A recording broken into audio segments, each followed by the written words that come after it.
Which ended up doing the butcher a favour, because then the butcher was able to sell bags of Invisible the rest of his shift. Obviously, he's selling empty bags to the public.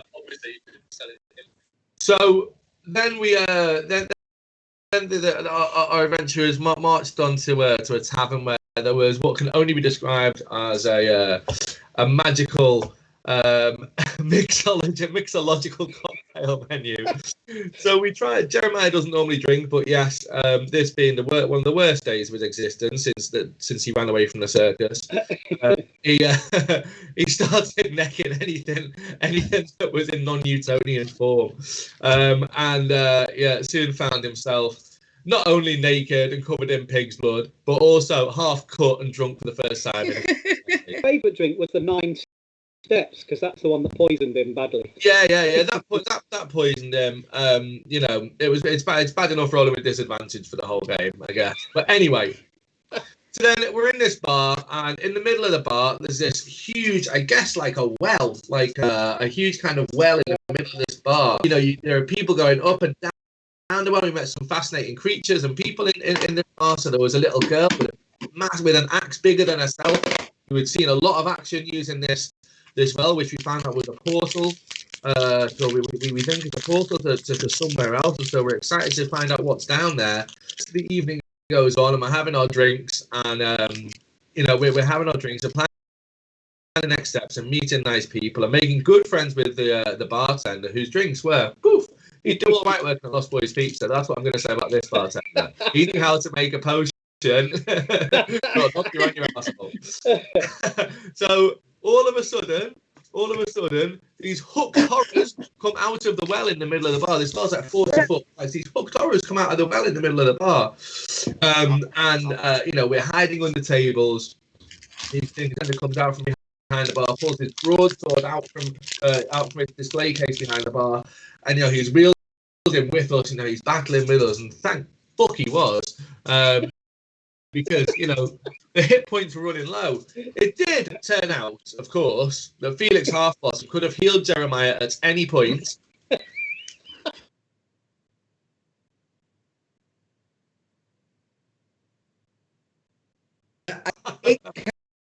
Felix, I like the thing did. I appreciate that you didn't know, but I'm pretty sure that Felix did. I think Felix saw it as a learning unity. Yeah. So we were backs against the wall with these two hooked horrors, even with the additional support of the burly bartender. The two hooked horrors.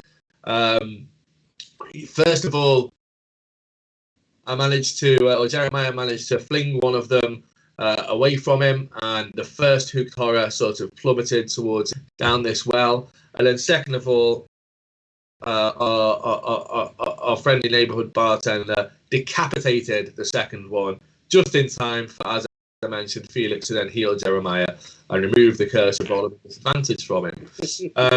So we're now in this tavern, hopefully washing off pig's blood and having a good night's sleep. And with a bit of luck, we the tailor that we requested some new garments on the end of the bed for Jeremiah to wake up to, and here we are.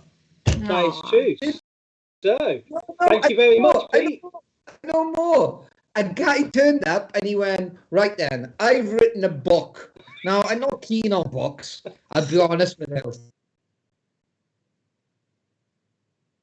Old scrolls you could fit in your back pocket. Much better. And to us all, Isaac, do you want to go monster hunting?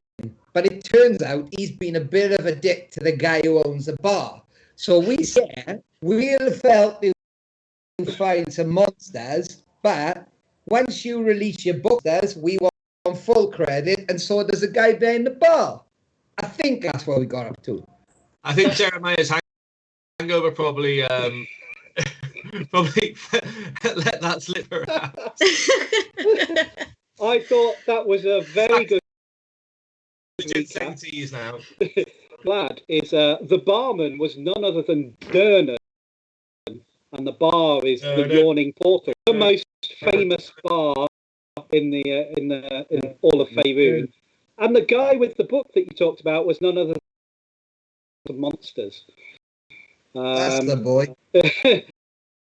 So, two very famous people in the D&D world that you've had the privilege of meeting. Dernan actually liked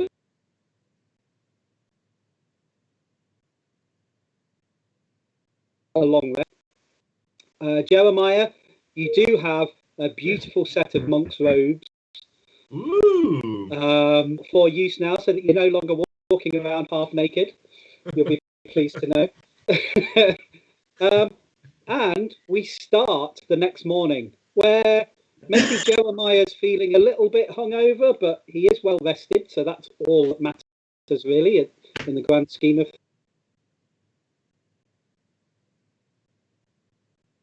room. And Jeremiah and Felix, you come out of your rooms, and the last one you have to walk past along the corridor is Fonkin's. And door looks very strange. You see it's covered in that dark, oozing, liquid-like smoke that he's fond of casting at creatures. And you look at each other. Did you want to do anything whilst looking at this? I don't like the smell of it. I haven't eaten enough yet. You haven't broken your fast yet. This is true. Is it just who's on the landing? It's just me and Pete? It is just the two of you, yes. So I look at Pete and I can see he looks a bit green around the gills. And I say, right, well, we better go and give some break of fasting. Before we do that, we better check on the little man, because he was quite kick-ass yesterday. Some of that sorcery stuff he's doing is, I mean, you know, I aspire to arcane trick. Oh, big man. Little man. Do you wish to knock on his door? I wish to, before I do anything else, roll inspection, and I want to check our door first before I do anything. If there's black mist on it, I've seen what this mental little shit can do. He does weird sorts of weird shit. You can give me an investigation roll. Out the character completely. That's the type of character a DM rolls when they create a character. Anyway. So I got 16 plus investigation plus, so that's 17. So you look at it, and you've seen enough of Fonkin's back. The door is not trapped, but there's definitely some mystical force. And as you're looking around it, like one finger just grazes this dark, almost liquid-like smoke. As it does, the tip of your finger goes numb for about 30 seconds. Ooh. And at that touch, Fonkin's voice appears, and he's like, go away, because I'm busy taking a call from someone new at the moment. I shall get back to you as soon as it is most convenient for me and my patron, my good friend. Thank you very much. Goodbye. That was uncanny. That was my best Fonkin voice. Cool. So it looks like Fonkin's conveniently out of play for a bit. He's obviously got something. I look up at the monk and I say, I'm telling you, there's something going down with him and that the person he keeps talking to. Have you seen Joa? Yes. Anyway. Do you want some food? I gotta get something. I gotta get some food. So you head down into the common room where the big pit is with the pulleys. Dernan's down there, and there's somebody at the bar. He's talking Eladrin, which is a Fey elf, and Dernan sees you guys. Right, fellas, there's breakfast on the table over there for you. It's functional, but it's all part of the cost of the room that I let you have. He says, enjoy yourselves.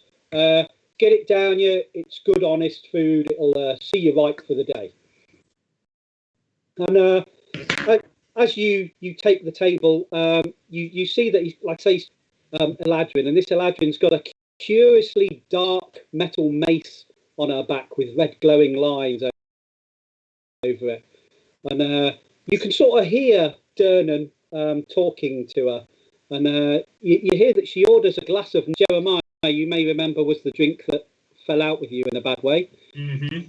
And she calmly drinks from this skull-shaped glass that you recognise with this metal straw. And she drains it all in one gulp. No! And then all the red veins in it start to pulse and glow. And then she calmly sets the drink down, and she's perfectly fine. But you also notice that Durnan has his left hand held out to her. And then she starts gently poking at Durnan's hand. And you hear Durnan go, "It's okay, Faetora, don't mind me. Just dig a little deeper and get that little sucker out." And you can see that she's using a dagger to remove a thin sliver of wood from the left palm of Durnan. Now, you guys, you can't be too careful in my experience. Careful adventurer is a long-lived adventurer, and I should know. You look after yourselves out there and don't take any chances. Always be on the lookout for damn mimics. And you see that the Eladrin flicks out this little splinter, and then Durnan, he reaches under the counter and he pulls out a bejeweled dagger, and he looks at you guys, and he flicks this dagger over to you, and it impales what you thought was a jug of water on your table. And the jug of water lets out a piercing squeal, and then it dissolves into a mound of photo flesh. And he goes, "Goddamn mimics, every fucking where."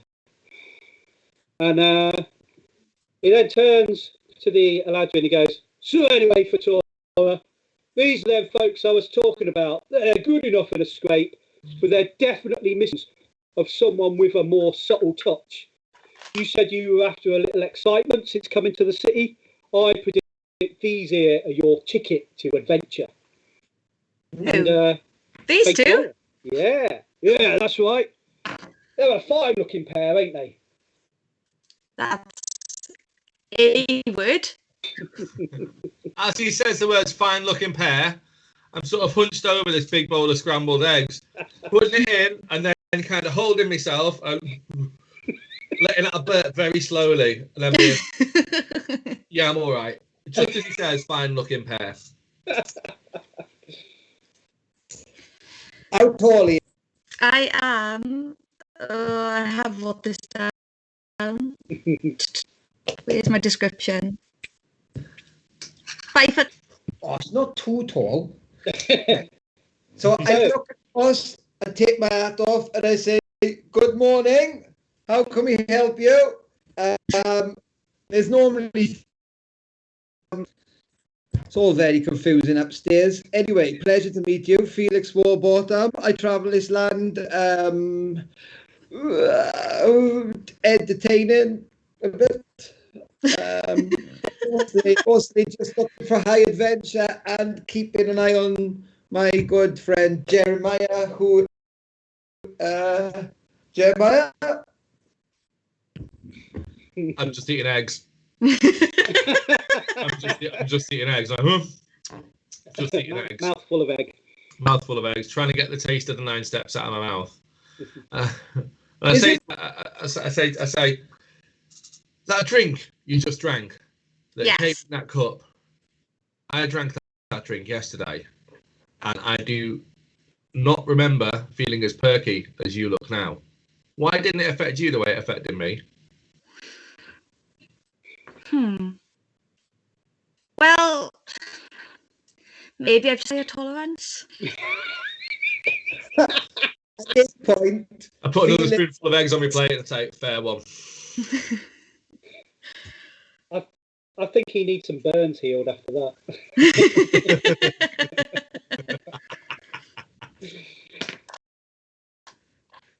Can I ask a question? Is that sword of the guy's hanging bar, that big sword? Oh, yes, it is, yeah. Can I perception check it and see, is it platinum? No, it's not. It's a famous sword. I know. I was, because you made a big fuss of it last game. Like, we were impressed by it. We noticed it. He was amazing. He was wielding it like a champion.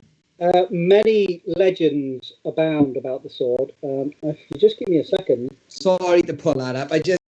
Oh, So, okay.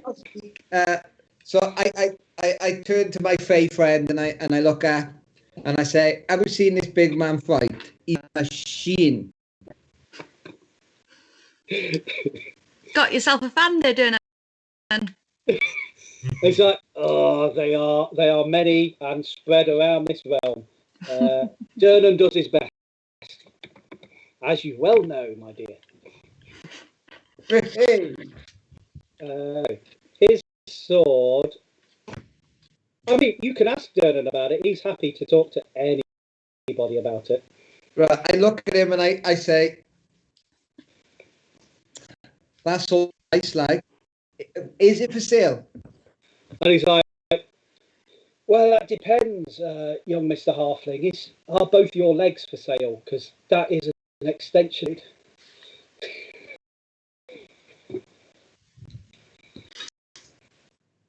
He says, Well, you are, of course, referring to Grimvolt, the famed sword of Durnan."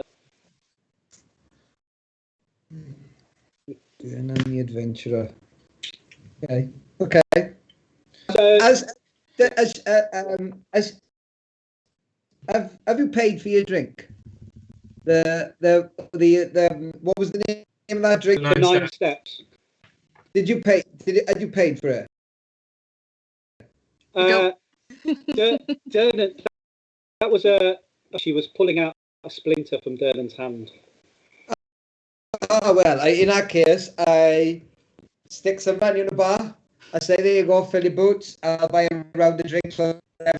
And I will look at Jeremiah and go, "I'll follow your lead today, boss. What do you want to do today?" And I just start strumming my lute. So while he's been talking at the bar,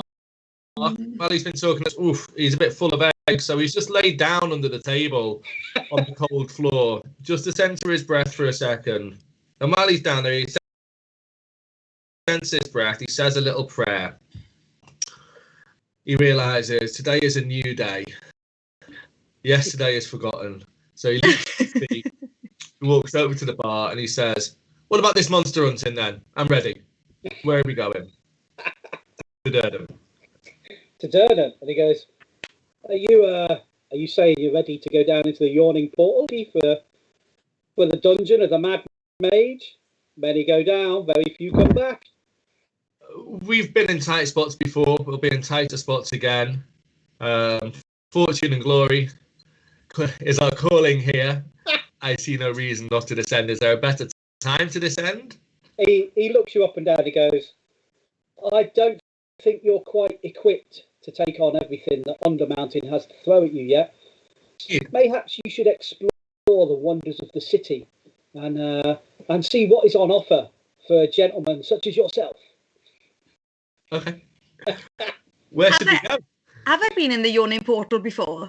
You've been here a few weeks. So I look at Jeremiah and I just say, "Scoreboard behind the bar." What scoreboard? I thought that was for darts. You make a bet with Durnan that you can reach a certain level and make it back alive. If you win, you get your money. If you lose, Durnan gets the money because you're dead. You're not going to need it.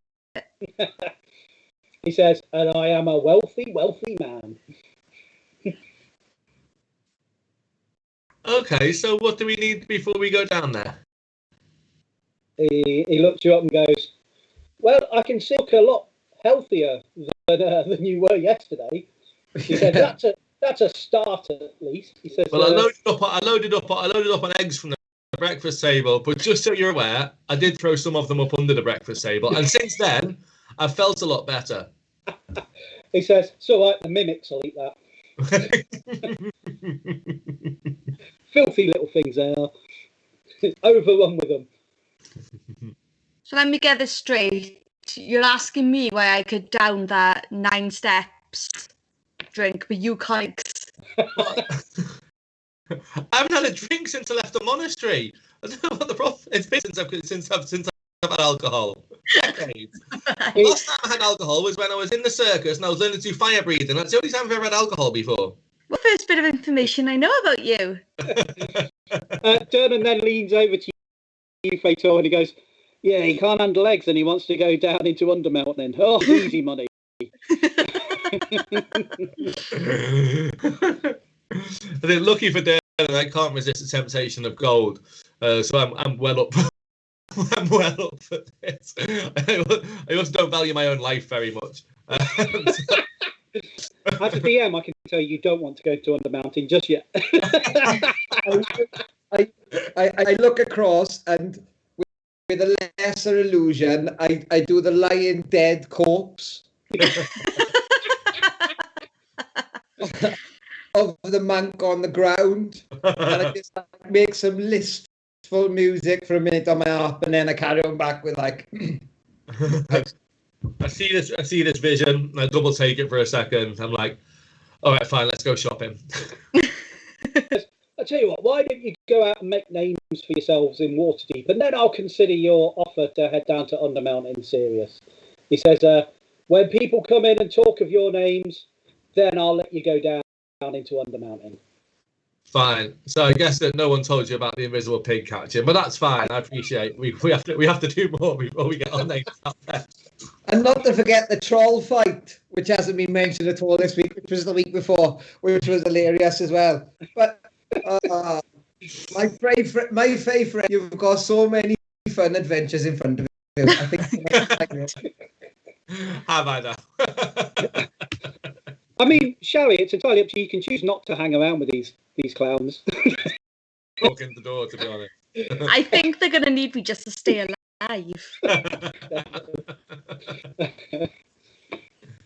So, are you heading out into Waterdeep? Heading out into Waterdeep. Brilliant. I'll follow your lead. So, Yawning Portal is right on the borders of the Trade Ward and the Dock Ward. Have we got a map? Sorry, DM. Have we got a map? I don't have a usable one. That's okay. It's a massive city line. The trouble is, my map's like this big and it'll keep disappearing. Yeah, that's fine. What are we looking for? Waterdeep. It's fine. I'll just get it.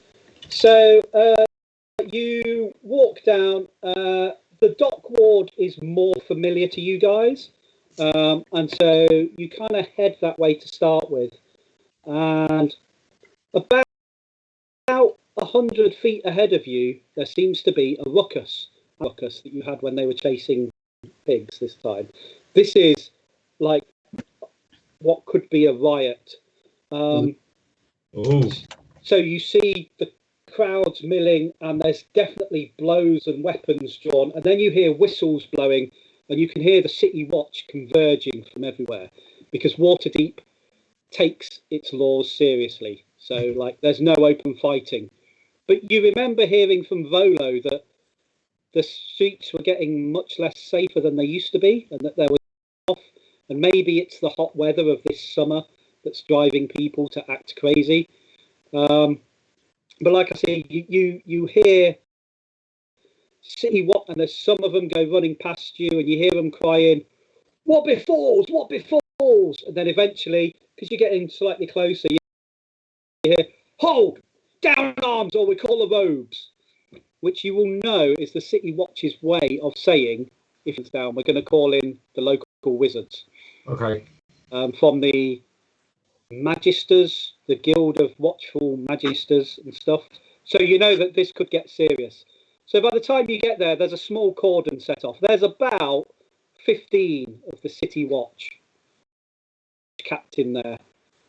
And you can see that there's 4 dead bodies in the middle of the street, and the City Watch have formed this cordon around them. They're mostly wearing dark clothes, the dead, and then you see that there's 2 separate groups. There's 2 guys over on one side, and then there's 3 on the other. Now, the two that are over on, you can make out they've got black leather armour under brown cloaks. Sorry, Liam. This is all the dead people. Yeah, this is the dead people on the floor. No, so there's 4 dead. They're a mixture. This is the ones that are, so they're on their knees and they're like got their hands bound. Right. And there's a group, a group of 2 and a group of 3. Uh-huh. So the group of 2 have clearly got black leather armour hidden badly under brown tatty cloaks that are separate from them. Have just got, they're openly wearing black leather armour. You can give me, anybody, perception roll? Have a look. 16. That's good. Oh, yeah. I don't see nothing. I'm too short. I can't see. Okay. So I think it's because Faetora's been in Waterdeep a little while, so she's picked up on who's who in the city. You can see that one of the guys in the group of 2 has a tattoo on his right palm featuring a circle with 10 spokes radiating out. Now, host stream, we should be able to get what that tattoo looks like. The 3 they have, all 3 of them have a black winged snake tattoo on their neck. And you've seen these about a lot recently. You know there's been loads of trouble kicking off in the streets, and these are 2 groups that are, it's like open warfare. You've heard bits and bobs about who they might be. You can make a history check for me. Okay. 19. Oh yeah, easy. Good. So you know the one with the tattoo on his right palm with the circle and the 10 spokes radiating out. Mm-hmm. You know, that's a tattoo of the Xanathar Guild. Okay.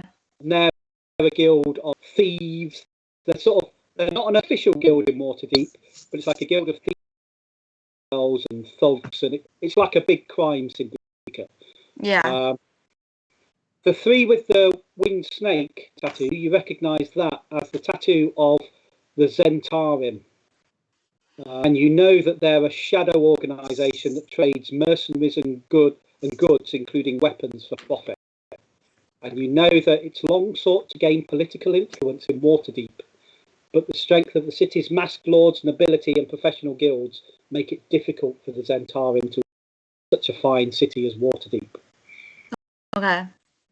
So again, you know this is like a shadowy criminal organisation. And so from this, you can see that they're in warfare and kind of, they're ignoring the code legal, which is very unusual for life in Waterdeep. I obviously let them know who they are. Yeah. And then, what will you 2 do? What will you guys do? Oh, I also lift up the halfling so he's sitting on my shoulders so we can see. You. Across it, Jeremiah, and I go. He's not had a shoulder ride since he had his Goliath barbarian friend. Ah. And she's lifting me up. As I in a year, I say a little before you. All that. And I'm going to give a little bardic inspiration because that was nice and very useful. Ah. Very good. I just looked at him and said, first of all, you never asked, and second of all, there was 2 of you. I offered to pass you off as my children. That's as far as I go. I would have fashioned a buggy for you. That's fine. I lean across, I touch him, and I just want him to feel brilliant. I'm giving him like an extra boost for the day. Nice sparkle all around us. There's dead bodies over there, but there's a moment where our eyes lock and we're away on the beach. And you know, it just drifts away, and you think, oh, he's not such a cunt, really. Somebody's just mentioned in chat, does the bard have the mounted combatant feat? I think he's going to work on it. If he ever gets his fight of Goliath, they were Master Blaster at one point. Master Blaster!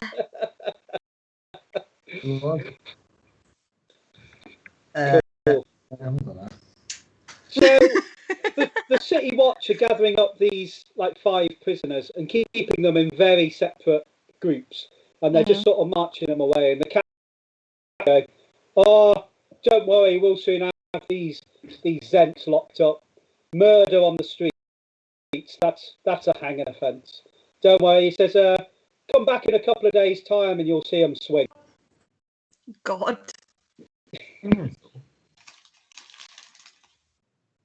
And the crowd just starts to close in over the blood-stained cobbles. Carry on through the dock ward. You eventually... there's a number of like shipping warehouses where you are, because they border the trade and the dock ward. But there's one that stands out because it's painted like in really garish bright colours. Most of these warehouses are like just functional timbers, and they're like 3-4 stories high, and they've got great big doors on them, and there's just like barrels and crates constantly being wheeled in. But one of them, it's really odd. You didn't notice it when you first came in, but this one, it's like all, and there's a large glowing sign painted with what would be enchanted paint, because it's sparkly and it's constantly shifting through all the colours, and it proudly proclaims that this is Wimble's Warehouse of Wonders. Can we go there? Can we go there? Can we go there? Can we go there? So outside this place, you can see that there's a jolly, and he's got a sort of rakish look about him. He's got an eye patch on, and he's got a nice hat. And there's a Kenku in like a jester's motley stood next to him, and he's going, "Ladies and gentlemen." What's a Kenku? A Kenku? Kenku is a raven person, so a bird.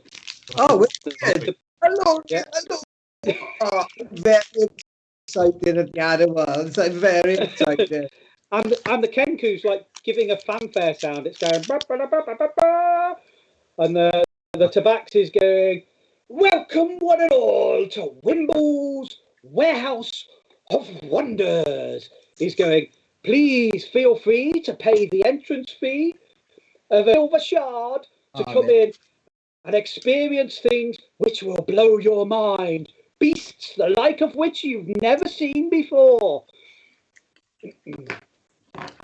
Now, I'm quite keen to hone my arcane skill somewhat. So I have this a possibility to see new creatures and new animals with an ability to become them is something I think I'm quite keen on. So I'm probably going to flick each of them a gold, because sod it, can't I? Flick them each a gold and say, "That's for us three. Thank you very much, gentlemen. I must say, I will complicate you on both your fur and your feathers." Glamorous. Well, what's amazing is Wimble isn't even looking at you when you flip the coin, and he snatches all 3 coins out the air, and then he looks at them in his hand and goes, "Oh, such a fine young gentleman as yourself. For this price, you get the guided tour." And he goes, "Allow Wimble Core to guide you through the Warehouse of Wonders."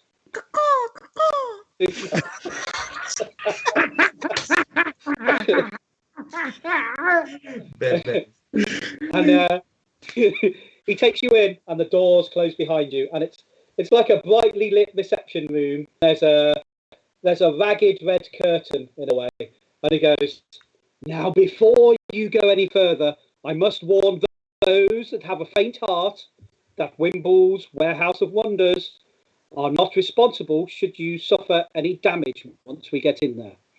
And I look to Jeremiah and I just go, Are you okay for this? I'll be fine. I'll hold your hand. It's okay. I like her already. He says, you will see things that deflate you. So gird your loins and brace yourselves. And he goes, now let's enter. And he pulls the curtain and you go in to it's like a 20-foot cube wooden room. And there's metal bars and there's a walkway along the side. And you guys go in and Wimble says, before you see Grouch, the fearsome ogre of... And I need you all to make an investigation roll.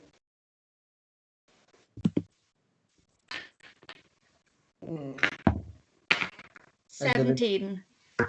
17. Try it. Oh, I got a good one. Investigation. Yeah. I got 17 as well. Okay, so Jeremiah, what did you get? 9. 9. Okay. So, Faetora and Felix, you look at it. This is just a very large, overweight, sweaty, ugly man sat on a groaning wooden stool with a really crude club hanging by his side, and he's just tucking into like a large meal. It's like a big haunch of venison that this guy, like, the sweat oozing off him, and it's just layers and layers of fat. Jeremiah, your mind is blown. Like, you can't understand this ogre in here. This thing looks truly fearsome, and you're like, oh my god, this is the best thing ever. And you're like nudging the other two, go, look at that, it's him. It's Grouch, the fearsome ogre of Black. I'm sure I've heard of him. God, yeah, he ate a hill giant once. I'm sure and that's what you see in the first room. Jeremiah loving this warehouse of wonders. I took on Faetora's robe for a second. I say, listen, you've been down that big hole before. I don't know what to expect. Having seen this massive thing in here, I don't know what to expect. If you see something that you think that I need when we're going to be down there, let a monk know, please. I message and I say, common sense might help.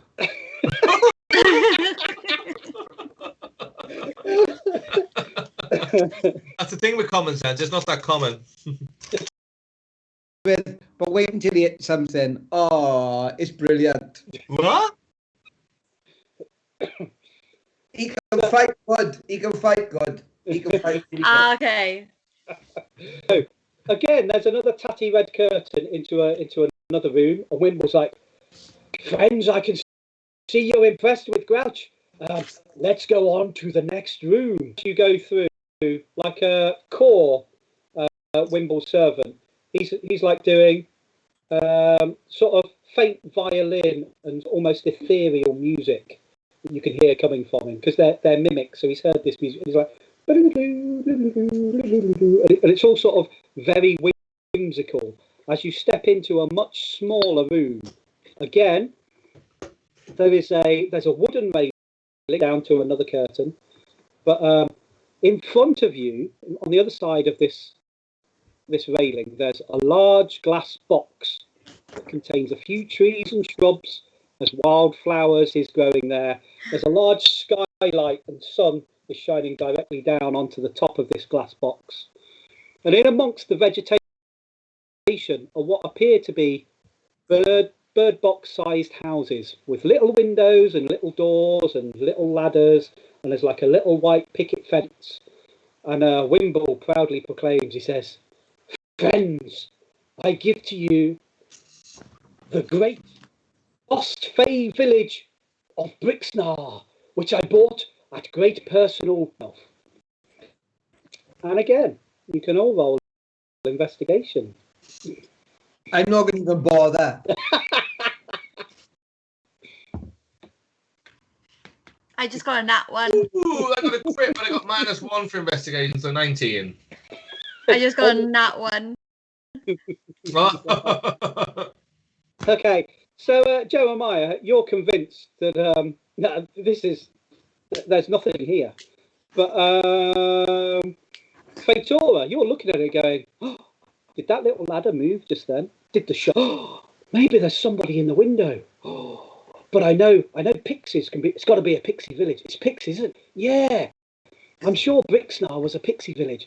Oh, I bet they're really shy and hiding. And you're like trying to coax them out. And you're like, oh, maybe if I take this piece of bread and rub it and make little crumbs, they'll come out and feed from my hands. And Jeremiah, you're just looking at her and going, oh, what's going on? It's a badly constructed village at best. They're tiny little houses. They're not. There's no way anybody could live in them. And Felix, are you buying into it? Are you convinced this is? In the last room when I saw the ogre. Yeah. Now here I come from.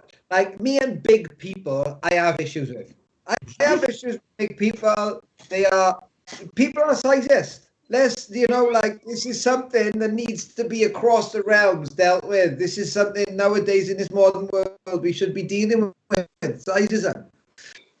So I wasn't really taken on by this. I think it hit me straight away as soon as this place wasn't real. We could take this over and then go and find some monsters in here, write the book and up to an attraction. It's like one brand. Do you know what I'm thinking? Like a there you go. Circus.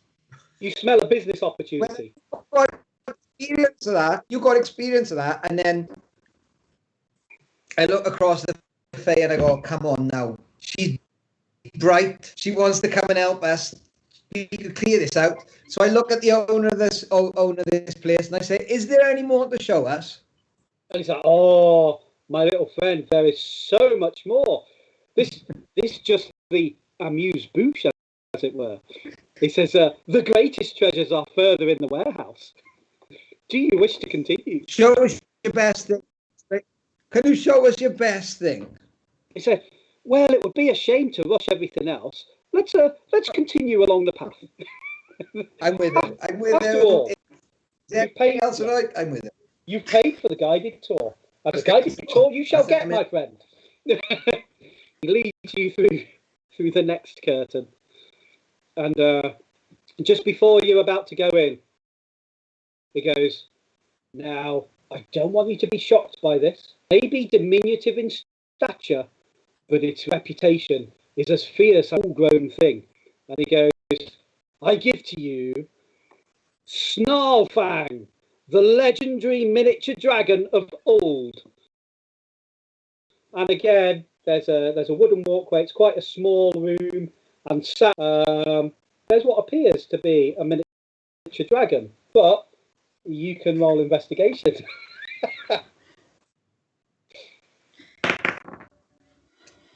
I rolled an 8. Yeah, my investigation is good on that. So I've done a 19. Felix is used to a scam. 17. 17. And a 17 as well. So, right, you all see through this. This is just a somewhat disgruntled winged cobing, really bored, like chomping on a chicken leg.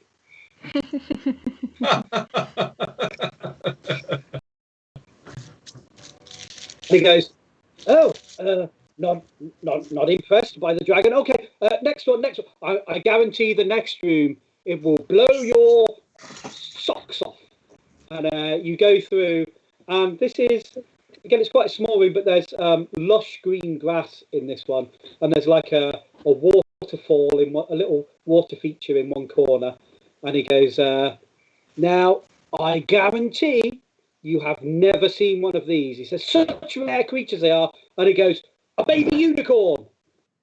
And investigations again.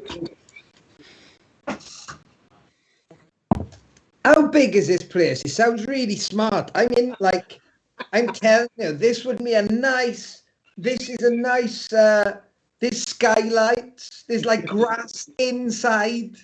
19. 19. 1. Someone failed. This one's brilliant. Hero. I need to clear. Sorry, I fucked up. No, you're right. Investigation. There you go. Try. 16. 17. Yeah. Okay, again, it's a goat with a horn. and it's not even a particularly clean white goat. This is like a goat that's seen some dodgy action, and it's happily there chewing on grass. Jeremiah, like, you daren't speak because you know unicorns are like the ultimate being of good, and you're like, well, you start to question: have you been a good enough person recently? Should you be allowed in the presence of such a holy beast as this baby unicorn, full of innocence and its life of goodness ahead of it? And you like daren't even breathe in front of this. It's like, oh, this is a being of just pure holy goodness. Oh my! And you're like looking at the others, and you're stepping carefully so as not to frighten this amazing baby unicorn. Yeah, I'm drawn to this creature like a moth to a flame. I walk towards it slowly with one arm stretched out. I go to pat it. I just want to touch its cone. I just want to touch it, and it comes off in my hand. As your hand too, and I say, "What's going on here? Am I still the unicorn?" Well, it's strange. You touch the baby unicorn, and it bleats. I mean, you've never heard what noise a unicorn makes, but it bleats, and then it goes off and goes and starts to drink from the water feature in the corner. At which point, I keep the one. I pop it in my bag. I think I can sell this for a pretty penny later. No, priceless unicorn horn. It's so not a unicorn horn. Maybe I'll find out later. Okay, you go into the next room. Same again. Wimble's really bigging it up, and he says, "Now, I touch on the seas." He says, "but these took some getting into the warehouse." And you go in, and again, it's a large glass tank, and it's got sort of murky water with it, and there's some fish swimming around, but they look strange. So again, it's investigation rolls. I determined. Again, Another nat one. I missed. Jesus. Yeah. I want to get you all. Go on then, Felix. Get a one. Is that a one? On the screen, but I rolled a 20. Brilliant. Okay, so Felix, what you see, so Wimble is saying the rare shoal of furred haddock. Okay, what you see is a large dirty glass tank containing a dozen assorted fish wearing badly knitted woolen jumpers. I mean, he's not even made the effort to make them all the same type of fish. There's so many different types of sea fish in here. You're just like, what the heck's good? This is such a scam. It's a waste of money. You're sort of enjoying it, and you admire like the balls of the guy, and he's clearly running this massive scam. But I'm fully taken in by this because we know what Jeremiah's like when he's out at sea, and you know he's not the most naughty these days. I'll have you know. And you guys see, like, how can these fish have fur? This just defies nature. What's going on here? And they're swimming around, and you're just like, oh, brilliant. Every bit of the coin that Felix paid for us to come in here. See, the other ones are enjoying it. Yes. Yeah. Oh, they're well into this one. Yes. In that case, I'm like, this is a beautiful building. I'll keep my plans till later, and I play a little. You know, we're coming to the fish, and it's all. I'm like, yeah, I'll give them a little. If we can do it on a budget, if we put proper animals in, yeah, they'll think it's great. Now Wimble tells you there's a few more rooms left, friends. Are you okay to keep going? He says the best is yet to come. He says I don't want to give you a spoiler, but I guarantee you'll be impressed with Bertha. I want to meet Bertha. He says, well, we've got a few more rooms to go through yet. How many? Two. There's 3 more rooms until you get to Bertha.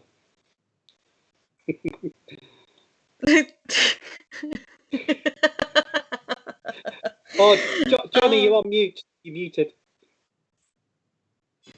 I'm completely going to leave it to you guys to decide what to do, because I assume you were having a lovely time at this stage, so I'm not going to... Well, I've liked the fairies and I've liked the fish, so... I don't want to get rumbled that I've stolen the unicorn horn, so I'm being quite polite. I'm happy to go along with the story. Let's go in. Okay, so, brilliant. Next room, he says, because now we see the rare mortis rose of Carthoon, and you go in and there's this large plant, and it's like a 10-foot tall plant. It's actually held within a crystal cube. Instead on this one, you guys can make me to see if any of you know what this plant really is. 7. It must be the rare mortis rose. 4. Okay. Yeah, you have none of you have any reason. Felix, what did you roll? Yay! Heard of the mortis rose? This looks really curious, and it's this big plant, and then, well, its name is a bit odd, but as you look at it, some features odd, and that's that it seems to have like bodies engulfed in it, and there's like a pile of skulls on the bottom of it, and you can see pulsating within like the flower bulbs. It's definitely bodies moving. Is it evil?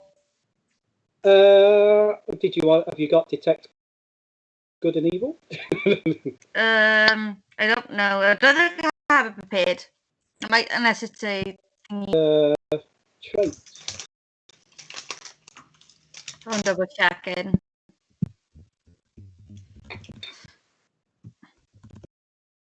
Come on. Can't. Well, what I can give you for free is, because of these bodies pulsing, you don't get the best of vibes off it. Thankfully, it's like encased in a crystal cube. You're pretty sure if you could smell it, it would smell of the grave and rotting corpses, because the skulls at its base. And I don't like it. You can see some of the tentacles. It's like they've sensed you and they've pushed and they're thumping against it. The crystal seems to be holding fine. And, I put my hand on my mace. friends, you're perfectly safe. He goes, let's go to the next one. And he goes, it's another plant. I think you'll like this one. He goes, the singing spore of Fanshar. And this one, it's a completely dark room. There is some low-level lighting from the wooden railing that you're on. There's like a large open box with a mound of earth in, and there's what appears to be a large mushroom growing out of it. Ooh. You can roll again. Nature check again for this one. Nature check. 7. Lucky number 7. Same 7. Number 9. Again, you guys aren't too sure on these plants, and it's probably the unnerving look of the of the rare mortis rose. You have no reason not to believe that this isn't a singing spore. So is it actually doing music? No. So it doesn't actually sing? Not at the moment. I look to the bard and go, you sing? I looked at Johnny. I forgot Johnny's character's name. Felix. Felix. So across and I go, mushrooms, remember me. That's amazing. Give yourself an inspiration point for that song. That was cool. Right. At your full serenade, the mushroom appears to come to life. And it lets out the most hideous shrieking sound. It is in fact called a shrieker, and it pierces your eardrums, and it's such a shocking. This is like you just want to cover your ears and get away from this. So you see Wimble, he's got a pair of earmuffs that he's put over now, and he's just like pointing to, instead of a curtain, there's like a solid wooden door in the next one. He's like, through the door. So you can go through the door to the, and thankfully when he closes the door, the horrible shrieking stops. It's like there's an enchantment within that room so that sound doesn't pass through it. And he says, now this one, there's a large 10-foot pit, circular pit in the floor, and you're almost on a raised walkway on one side. And he says, as you can see, I have the only herd of free-range KFC. And you see these strange beasts down there. Let me get you guys a picture, actually. I'll send it on the Facebook. Yeah, you can ask him what KFC means if you like. Yeah, I'm going to ask him what KFC means. He goes, oh, killer fucking chickens. He goes, amazing meat. He goes, the gift shop does chicken wing. He says, free range, obviously. I'll do 5 gold if I can send the monk down here to kill one. He goes, well, he's up for it. I mean, you guys can make me a nature roll if you want to discern what they really are. No, I want to send the monk down there to kill a chicken. It's 5 gold. I look at the monk and I go, look, these chickens are killer. Imagine what you'll be able to write in your letter when you've told her you've killed killer chickens. I haven't got any family, and I was kicked out of the monastery. Who am I going to write to? I will see if I can get a picture sent to our technical squirrel so that he can put it up.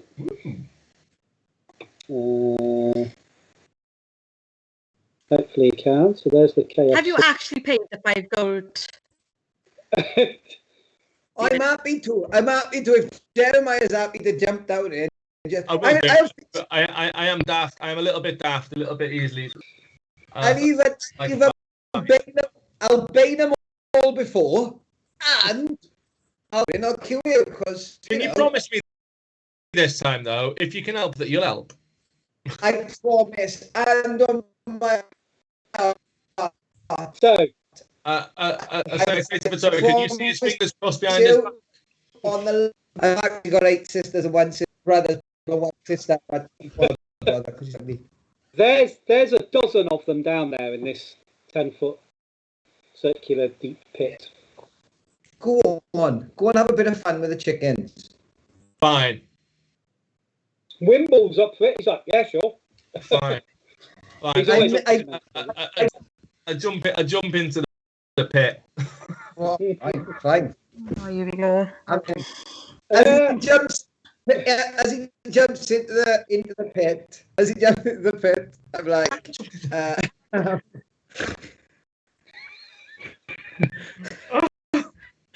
I'm on the edge going, chicken. Chicken.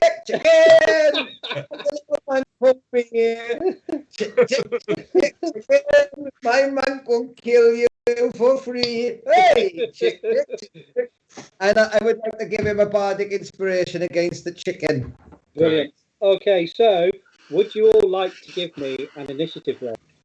What am I going to do with it? I was at the top. Okay. Wait, do we all have to roll? Yeah, because you might want to cast spells to help him when he gets attacked by the abyssal chickens that he's about to face. 17. Didn't say anything about this up. Okay. I thought they were normal chickens. Oh, shit. Have you checked the picture yet? Where's the picture? Oh, shit. On a Facebook chat. You messing? You know in Jurassic Park when they figure out the velociraptors to have feathers, it's that kind of chicken. Oh, how many are there? He was just taking There's a pill. 12. There's 12 of them. That's massive. I look at the guy and I say, hang on a minute, I didn't see my eyes accompany to the light. Don't jump anywhere a minute, Jeremiah. I'll major hand him up. I say instead, is there any chance he can the guy at the beginning? Well, I mean, you've paid the gold. He says, I'll tell you what I'll do. So we will say Jeremiah has had a dose of common sense and not jumped down into the pit full of abyssal chickens. He says, I did. so Wimble is like, has changed hands. So there has to be some form of transaction. He goes, you seem like a man that likes to gamble, though, particularly with others' lives. He says, we'll have a simple game of dice. He says, do you have a dice set available?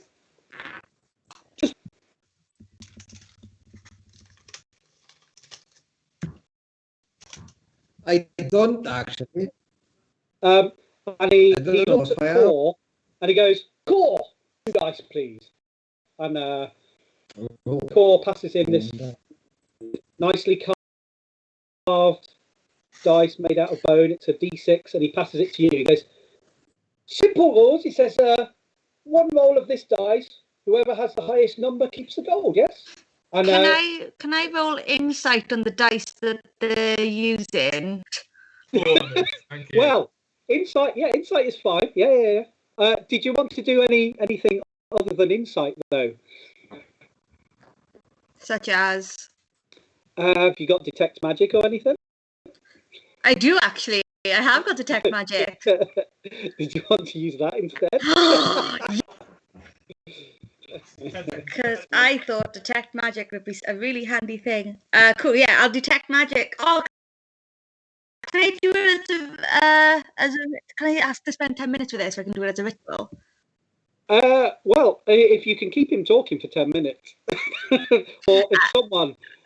Yeah, Can if while I'm looking at it, I'll just nudge Felix to put on a performance. give me a performance roll, Felix. Now, I'm good at this. So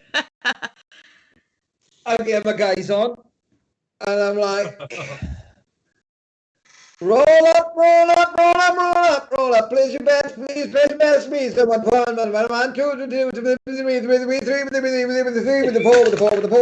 the 4. In fact, I'll do it on D&D Beyond so you can see properly. One of them. Let's have a little look what we do. And I got natural 1. No way. Then he fails spectacularly that again. Can I make a performance roll and save I it? Yeah. Jeremiah, you can. I'm looking. Wait. Johnny's a halfling. He's got the lucky feet. Oh yeah. Are you burning a luck, Felix? It's not a. I'm burning luck. I thought lucky's a trait. It's not a feat, it's a trait. So I've rolled a 16. A 16. That beats with and he's like tapping along. And he's enjoying himself while he's explaining the rules of the game, which will just be you roll a d6, whoever scores highest wins the money. And then I cast detect magic as a ritual. Okay, you can detect the following. Let me just find out. So you detect that the dice that Wimble is holding up is certainly magic. You detect that his eye patch is magic. And you also detect that there's a pouch at his belt, which is magic. I'm just trying to think which schools these are. I can never remember which schools. Let's just say, yeah, you definitely detect that there's some potent magic in those 3 things he's got. So there's pouch, his eye patch, and the dice that he's holding up for himself to use. You then also detect all the magic that Felix and because they're tooled up with stuff. unicorn horns and all that sort of thing. Oh, that's Yes. definitely not mine. Yeah. That's so mundane, it's unreal. But What's his name again? The person Wimble. Wimble. Yeah. Once Felix has finished his performance, how about you start being honest with us, Wimble? He's like, what do you mean? What's the problem here? A fair wager? Not really fair considering your dice are magic. Oh, that Along cuts so with quick. your eye patch and something else that's within that pouch. And he's like, a man needs protection from scoundrels, surely. You must What? understand, I am... What protection could an eye patch possibly provide you? And he goes, this was passed to me by my father, which was passed to him by my grandfather, which was passed to him by my great-grandmother. He says, it just protects me from people who wish to enter my mind and do silly things in there. You know, after all, I'm a businessman with trade secret competitors, getting the lowdown. And clearly the dice will protect you from bad rolls? Yeah, well, you know, it's my lucky dice. It's been kissed by many a fair maiden, brushed off from their lipstick.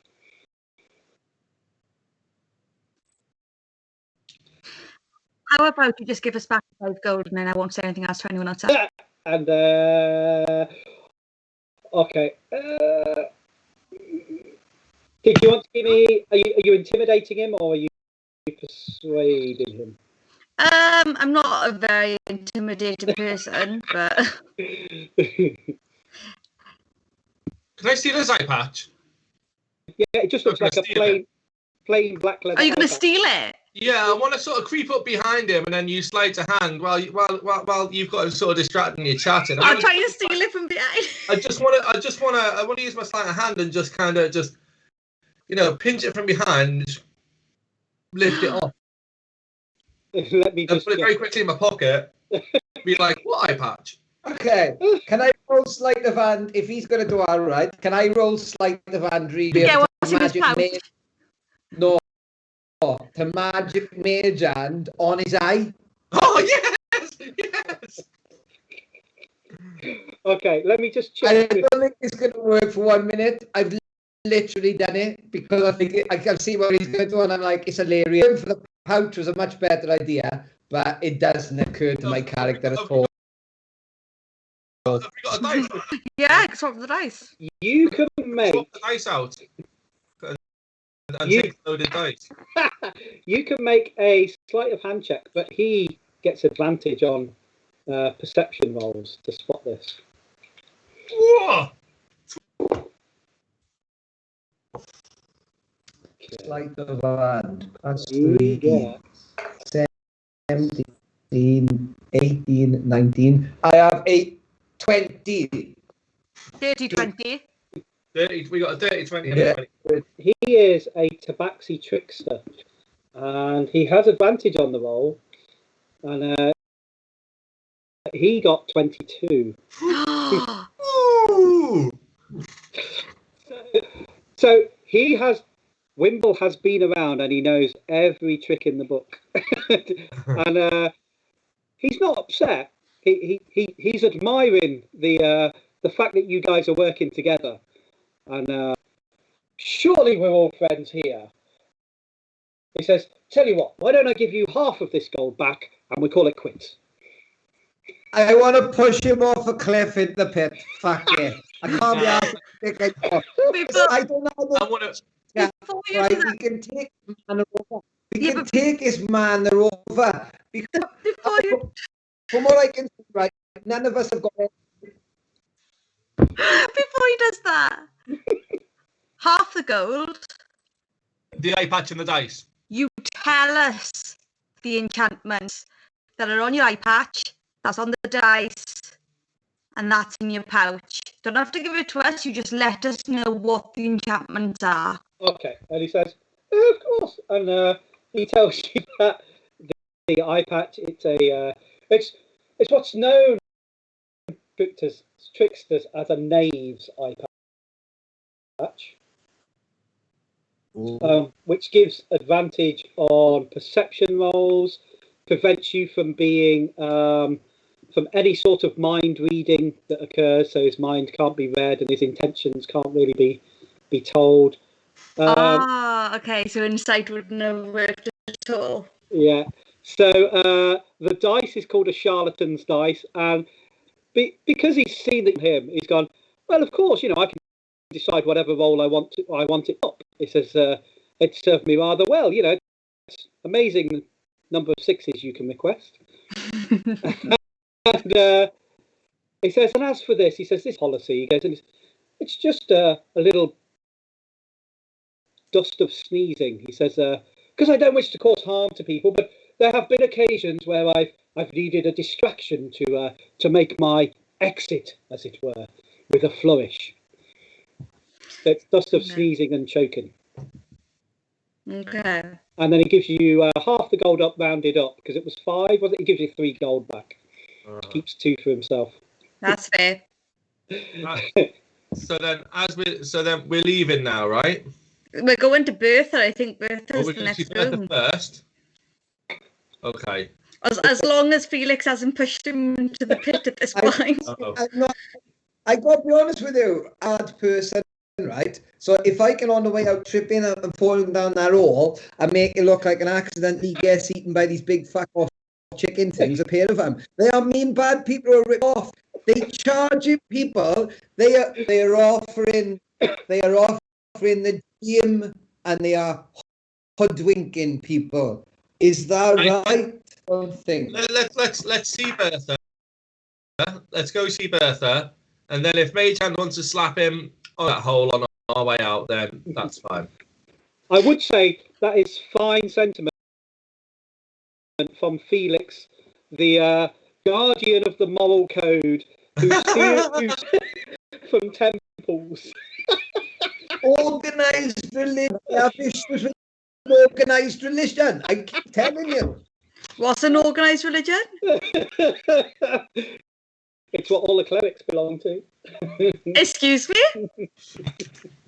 I don't know if this is with gods or deities or people get their rules from. But other people using other things to oppress people, whether it be religions or hoodlinking kids and families, poor to see monsters and they're not real monsters, I'm not down with. So you haven't got a problem with clerics as people are exploiting, like charging for heals. Like extremists, or I've fallen out with the paladins a few times. They can be mental, them law. All of us paladins are the worst. They cannot. Do you want to read this pamphlet? No, we'll cut your head off then. Oh, it's a nightmare. It is a nightmare. Right then, should we continue on to Bertha? So he goes, Bertha. friends, the star of the show. He goes through the next door. I guarantee you will be spellbound by, Bertha. I mean, lovely, lovely Bertha. Sometimes I think she's a dream.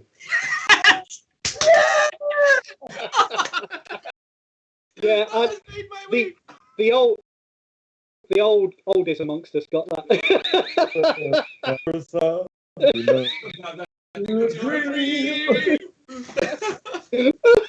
That's 1986 BBC One, you know.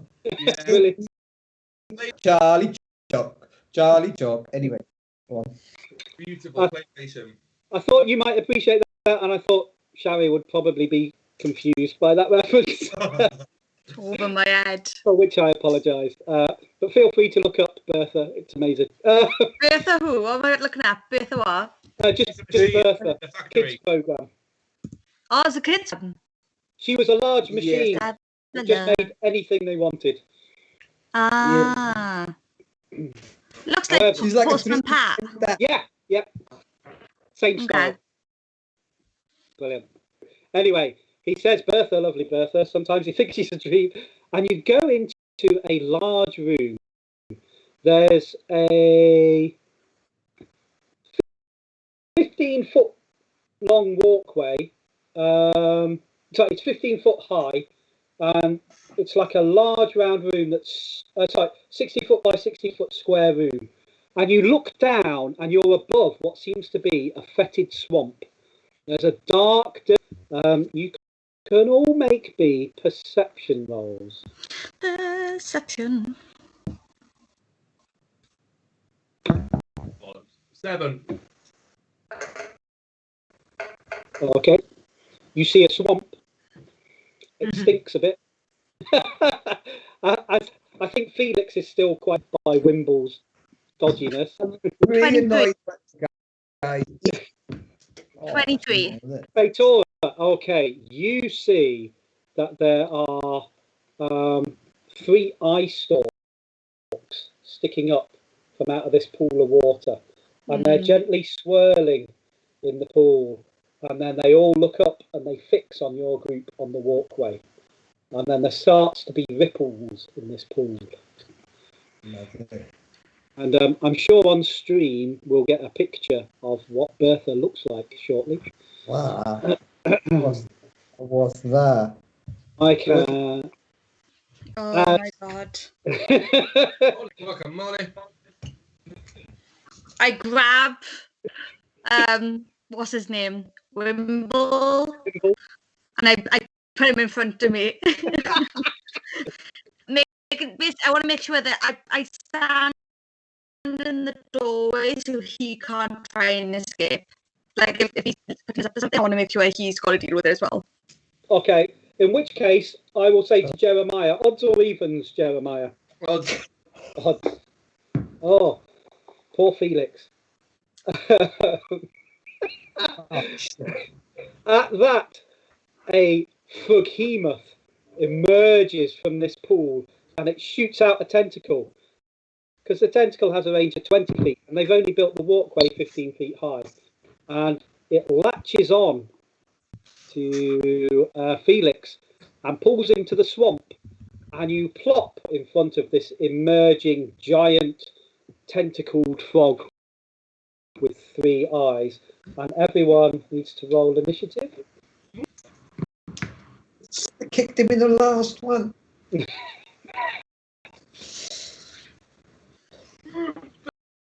13. 13, awesome. 8. 8. He wasn't within 5 feet of me, was he? Oh. Damn! I could have faced him. 16. 16. Oh, that could be the saving.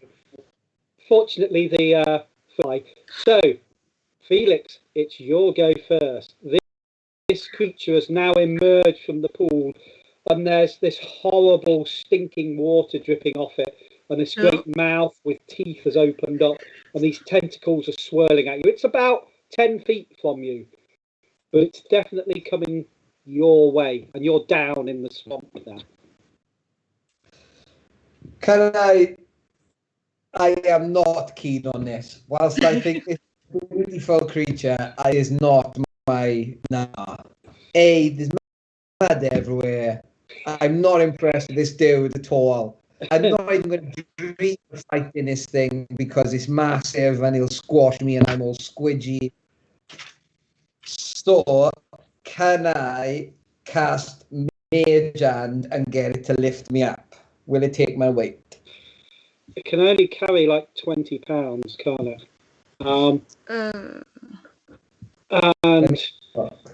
I think Felix loves his food and weighs a little bit more than 20 pounds. It doesn't actually say what weight it carries. It says everything else is a verbal component, but it doesn't actually say. I think 5 pounds.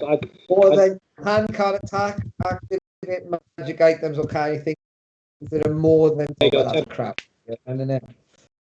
So I'm half tempted on my spells to cast it, fall through it, and just forgo my go. You're getting Mage Hand confused with Big B's hand. That's where you'll get confused. Bigby stands for like bigger You can do vision. anything. You can slap dragons with that one.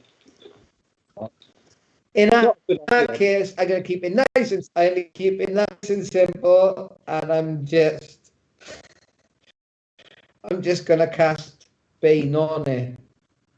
Cool. So it needs a wisdom save, doesn't it? Yeah, I'm What's assuming it's not very charismatic. It is probably the least charismatic creature you've ever encountered. Brilliant. It did roll a 19, but its charisma then the score goes down to 16. Okay. Has it passed? 16. My spellcast level. My save DC is 14. Ooh. So it does pass. This is somehow, maybe it's because the way Wimble introduced it as Bertha, and you are convinced that she's a dream, and you know she's quite lovely, and that's probably the waves of charisma oozing off it while you're down there, thinking, yeah, she does look quite lovely, actually, yeah. But Oh yeah. Did you want to do anything as a bonus action? Did you want to try and run away and put some distance between you? if I could climb up or out, I'm on that stuff, or maybe but my bonus action is just having a fart because this is not a good situation for me at all to be in at the minute. It's sheer wooden walls, so you would struggle to climb. The walkway's in the middle about 15 feet. If the other guys lowered you a rope, you could certainly climb up the rope. But running to under the bridge, that puts you about 15 feet away from it. Okay. Jeremiah, it's your go. Okay, so just set the scene. So Bertha's in the middle of this pit. How big's the pit? 60 by 60. 60 by 60 feet, yeah? Yeah. You're 15 feet above it on a walkway that goes across the middle. It's Fifi, yeah? Yeah. Okay. So then can I use Stunning Strike to slow him down? Or to slow her down? Yeah, can I use Stunning Strike? So I'll spend a key point. That should stun the target if you can pass a con saving throw. And then I'd like to lower a rope to Fifi, and if I can as well, I'll set off some of the magic missile charges on it from the wand. Okay, so probably one too many actions, but let me see if the con save. Okay, cool. He is quite big. She gets an 18. Okay, fine. Is there anything that she gets for passing the save, or is it just? No, it just means that I don't get it. I think priority is getting Fifi out of trouble, really, isn't it? So, yeah, I'll drop the rope. Okay, cool. Yeah, you lower the rope hastily. Lower the rope and can I pull him up as well? You can grab it and you can hoist him up. Okay. So you're getting him out of danger onto the walkway. Yeah. You are aware that there's a tentacle attack that can get all of you on the walkway. But you've at least got him out of immediate danger. I'll pop him on my shoulders and I say, "Remember this, little man." I'm a bit embarrassed because it's quite a smelly fart because we had every night last night, so but I'm very pleased to be out of that mud. My life before my eyes. Brilliant. Yeah. Faetora, so you're back in the doorway with Wimble. And you saw at first Felix get grabbed by this long sticky tongue and pulled down, and now Jeremiah's hoisted him back up onto the walkway, but they're still in the middle of the walkway.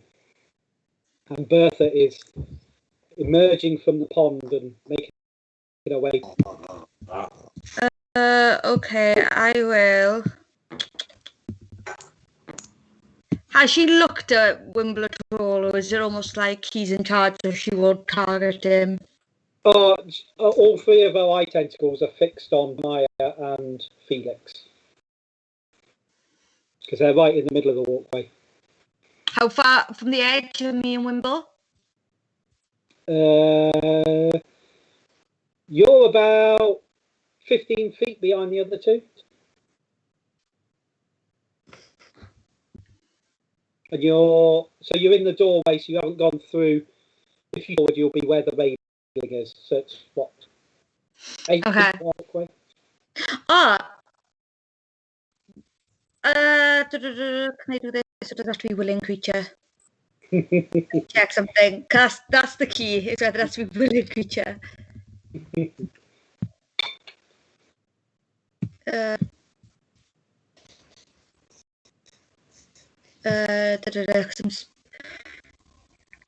has to be willing creature. Okay, I look at Wimble. Yep. And I say, all things aside, do you want to get... And he's like, oh, it's just Bertha. She's not seen anyone for such a long time. I'm sure she'll calm down. So do you trust me?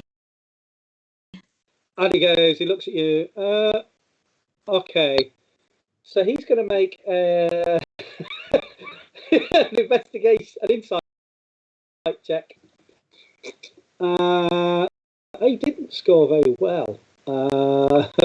He scored a 9. So yeah, he trusts you. Cool. So that makes him willing. And then I'm gonna perform, which means I can teleport up to 30 feet. But because I'm a spring Eldraine, I can touch one willing creature within 5 feet of me, and I can make them just appear at an occupied space of my choice that I can see within 30 feet of me. Yeah. So I'm gonna teleport him in front of Bertha. So you're willingly sacrificing it. He's willing, so I grab him and I tell Bertha in the swamp so that our attention goes to him instead of the other two.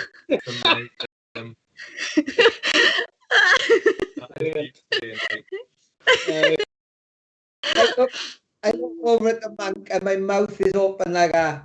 I look at the monk and I go, I think she could kill us both. Only if you're willing to die. I think we'd have to willingly let her. Yeah. Okay. So that's what I'm doing. That's a bonus action. I can still do an actual action. Yeah, go for it.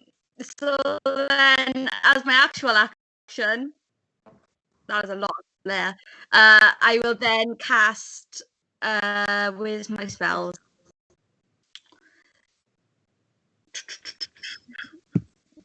Radiance. Each creature of choice that I can see within range must succeed in a Constitution saving throw or take 2d6 damage. Okay. So I will target Bertha. Yep. And I will target. Wimble. Oh, poor Wimble. He put us in this situation, so it's his fault. So Wimble first. Oh, his con is not that good.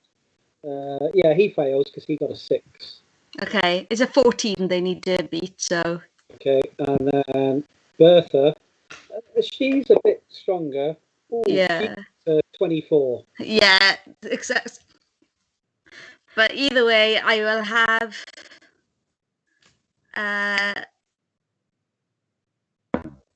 he takes 6 radiant damage. So... Does Bertha take half of it, or just none? No, that because I did my phase step. I'm assuming I can't do the ruler of anything higher.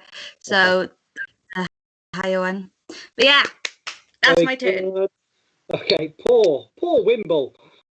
He's just trying to make some money. It is his go. Okay. So, you see him go. I want you to remain calm as the behemoth is clumping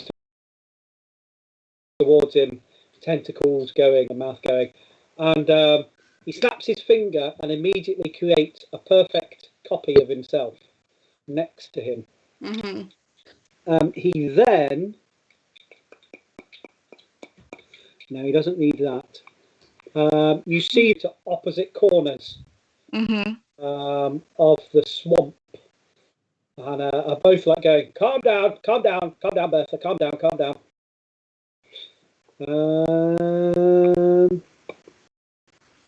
And that's all he's going to do. So now it's Bertha's go. So, okay then, Charlie, odds or evens? And this is to actually hit Wimble and not his duplicate. Evens. Ooh. So Bertha's mouth opens and this tentacle comes darting out. And she misses him with this tentacle as he ducks. Both copies of him duck and his tentacle hits the wall and comes back. It's fine you didn't attack my friend. And we are Felix. Oh my god.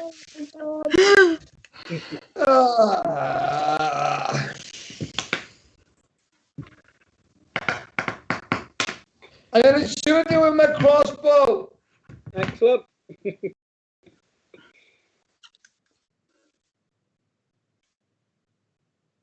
Okay, do this.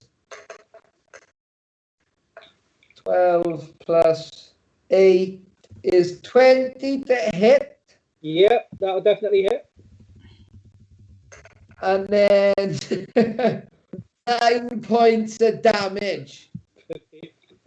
Okay, yeah, so you see the bolt hit and it just sort of thuds into this mass. And Bertha doesn't even wince as there's this little crossbow sticking out just in her neck. Anything else? Yeah, and as a bonus action, I look across as is it a tabaxi there? Yeah, there's 2 identical copies of him in opposite corners. That's the Would I Kenku. know which one? Yeah, the Kenku, whichever. I'm gonna turn to him and go, yeah, you're not a very good bird, and you're not a very good person. You're just crap. And I'm gonna fish this mockery him.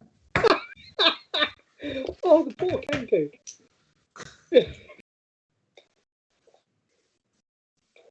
And that's a 14 wisdom save, dude. Okay. Oh, yeah, he fails that.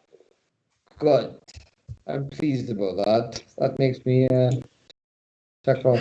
So he's taken, oh, bless him, he's taken 6 points of psychic damage. Oh, poor thing. Like, give him like an headache.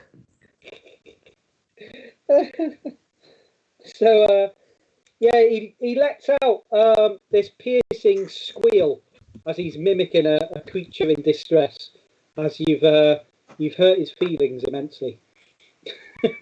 Sorry. Yeah. Jeremiah, did you want to pick on the harmless Kenku as well? I should point out, he's now playing the Jurassic Park theme. He's going, na, na, na, na, na, na, na, na, but much better. So Bertha's now Bertha's in the middle. She's got her two. She's got the two fellas distracting her from, or the guy who's made a clone of himself. Yeah. Who's distracted her, and she's in the middle. Yeah. So what's our immediate threat here? Bertha's still the immediate threat, isn't it? Oh, she's focused on the tabaxi, but yeah, she's not a nice creature. Depends if you want to save Wimble or not, really. Huh? Depends if you want to save Wimble. I don't know what to do. My instinct is to try and kill Beth. So there you go. You stayed exactly where you are within tentacle reach. That's probably a good point. Yeah, I think if I've still got Felix on my shoulders, I think I'll run. I'll run across the walkway there and hide myself. Yeah, I'll hide myself neatly behind Faetora. Quite happy. She seems to be kicking some ass. I'm bored of being human shield, so I'll play Operation Get Behind Faetora. And this is the Jeremiah. Yeah. He's got more hit points. He's gained in bravery. He's gained in health. He's lost in bravery. And I'm sure that the term you used was, "Oh, that's it. I'm so double the hit points." Yeah. Yeah. Brilliant. Okay. Faetora, it's your go.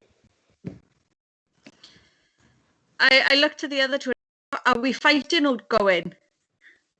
I said, well, you teleported. I thought you were going, and I didn't want to be left behind without you. Then we're going. So I'm going to get my ever smoking bottle out from my bag. Hey, nice. And I'm going to open basically this bottle, which means smoke pours out in a 60-foot radius. I make sure to position these two, especially in the direction that we're going to be running, because we'll run back the way we came. So yeah, 60-foot radius from the bottle. The clouds area is heavily obscured, and each minute this bottle remains open. The increases by 10 feet until its maximum radius is 120. Yep. So there's a huge smoke cloud, and you grab the other two and I'm gonna run. I'm gonna just do the rest of my action then to run. Brilliant. So you will all drop out of initiative because you've got out of where Bertha is, and you've left Wimble to his fate. Leave him to it. And you exit Wimble's warehouse of wonders. Put the stopper back in. Put that back in my bag. And you are back in the street. Now, I think what we'll do there is we'll have a short 5-minute break, if that's all right. Oh, okay. Cool. And maybe Bertha will be free running around the street now. But very good. You survived the Froghemoth. Even though the monk wanted to go down and fight for a brief while. Brilliant. So thank you very much, folks. We will be back after a very short 5-minute break. See you soon.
Good evening, good evening, good evening. Welcome back, everybody. You are watching Tales from the Lost Emporium. I'm running tonight's D&D game. Our band have been exploring the delights of Waterdeep, and they just encountered Wimble's Warehouse of Wonders, where things may have gone a bit awry, but they decided that it was best to exit when a large froghemoth emerged from Wimble's star attraction, and they left Wimble to his fate, facing off against Bertha, like she's a dream. So we have our players. We have. How you doing, Pete? Thanks for coming back. I'm wicked. Yeah, having the best time. Thanks, Gary. We've got Johnny. Hey, Johnny. Hello, everybody. Hey. And we have Sherry. Hey. Awesome cleric for the night. So, you guys emerge from Wimble's Warehouse of Wonders, and you've had a few scrapes in there, and maybe it wasn't all it was geared up to be. You think you've got the measure of Wimble, but you come out into a crowded street. You know, it's been quite stressful in there. Maybe you're thinking it's time to get a bit of liquid refreshment. It's sort of midday now. You spent quite a bit of time wandering around Wimble's like warehouse with different rooms and creatures in. And a little way down the road, there's a tavern called the Black Goat, and it has a curious sign on the door, which, as you approach, it says "Waffle Exhibition Match tonight." So, would you like to go into the Black Goat? Nah, let's pass. I could use a green tea. A green tea. Oh wow. Aren't you adventurous? Langen. So you behind the bar is a huge, scarred, grizzled black orc named Craston, and he's like, "Oh, fresh blood! How are you doing there?" Now this bar is rowdy. It's where all the dock workers and the sailors come to hang out. And what's curious about the room, there's like a raised stage with 3 ropes going all the way around it. It's like a squared ring, as it were. And it's have you a match tonight? The what now? The Waffle Exhibition match. He says it's the Waterdeep Amateur Fight Federation League. He says I'm the only tavern in Waterdeep offering the experience. He says entrance is free. Just keep buying drinks and cheer for the wrestler you like. He says in actual fact it's kicking off shortly, so you've come. How convenient. I immediately, sir, I say, sir, have you got a stage I could put in music? To, I'm more than willing to, sir. He's like, that sounds like a good plan. He says, whatever money you can get from the punters is yours. And I'm off, and I'm setting it all up. Everything's out. I'm getting everything out. The bass drum, I got the bagpipes, I got the penny whistles, I got the end of the arm. I've got like that. I got everything. Does that mean you're going to do the entrance music for our fighters? Amazing. I got Yes. I got bodies on sticks, so it looks like there's more people with me, like a big crowd. Everything. What do the rest of you wish to do? Are you going to help Felix with his performance, or? I'll be casting light on things, throwing them about, so that I make so that as I'm casting light on things and throwing like the confetti, it's just making like a light show as they enter. Yes. Yes. Okay. So, just as the mechanics of this is going to work, I've created another campaign within this campaign for our players to join, and they're about to take the role of the Waterdeep Exhibition Fighters. So, hush descends upon the Black Goat Inn. The lights go out. Faetora's sparkly lights are swirling around the ceiling. And the hush settles, and there's the expectation of the crowd. It's palpable, it's building. What's going to happen? Light comes on, and in the middle of the ring is this large Goliath wearing a black and white striped top. And the Goliath has something to say to everybody. The Waterdeep Amateur Fight Federation League have near you. In tonight's match, we have the Terror of Tribal, the world's quietest halfling, the Taker And this halfling emerges from a far corner of the crowd, and he walks all the way through, music playing. Faetora's lights dance all around him. And what does this halfling look like? The Taker under. Pete, over to you.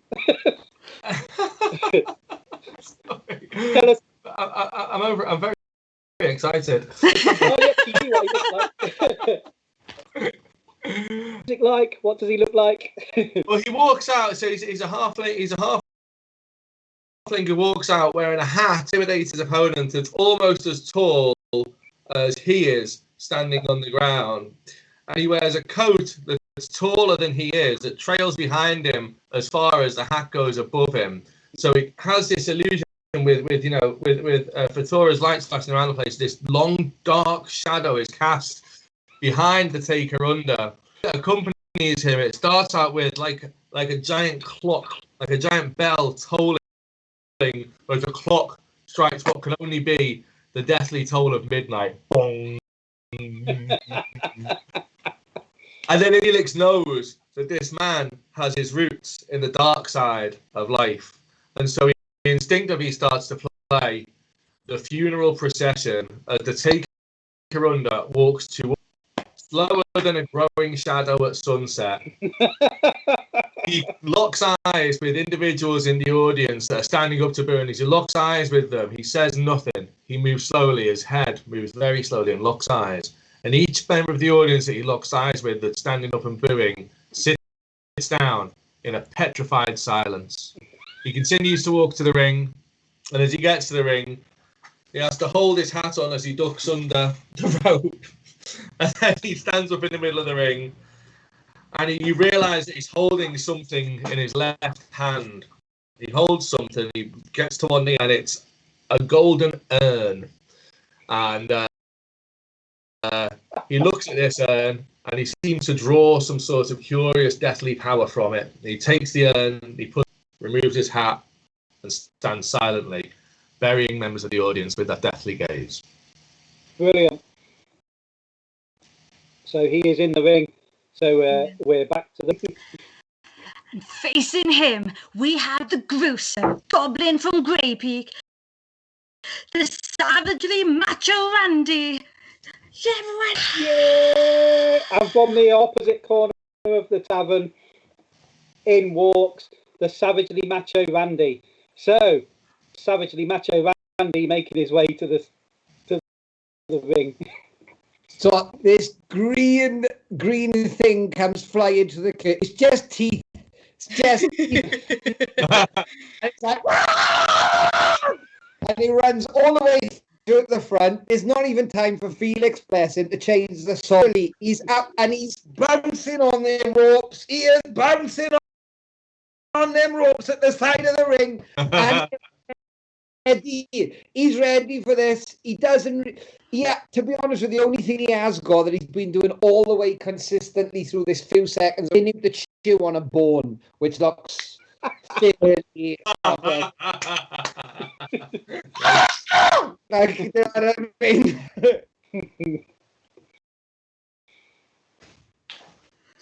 And he makes it there. So okay.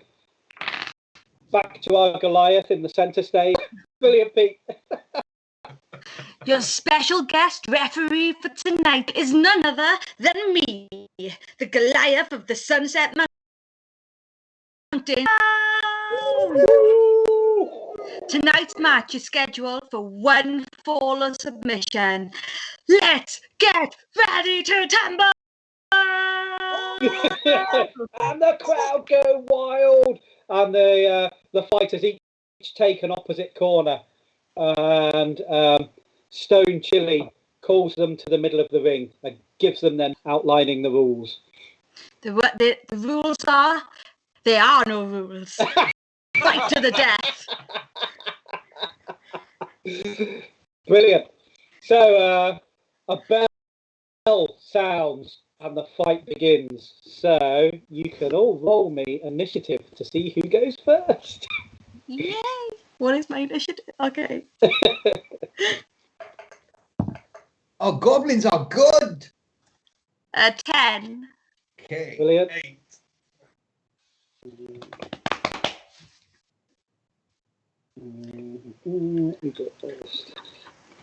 So stone chili is 10. The taker under is 8. What's savagely macho? I got 25. Oh. Like you can check on D&D Beyond. Oh, you're fine. I'm in trouble via though. Oh. Well, that's your good roll for the night.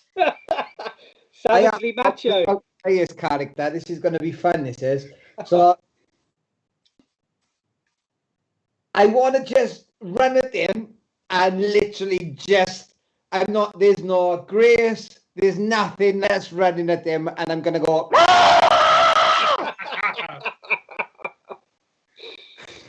And I'd like to do an unarmed strike. Because that's about. Oh, I would like to rage first. Can I rage as a goblin? Yeah, it's part of being barbarian. Yep. Am I a bob? Oh, and I'm a fighter. I've never been one of them before. Right then, so I would like to rage as my bonus action, and then I'm gonna go at him, and I would like to do an unarmed strike. Please, by trying to like. So for everybody watching, I've created this for everybody.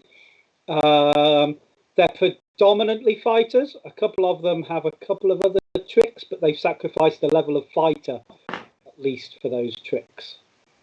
I got 95 hit points. You may need all them because somebody's got a weapon in that ring.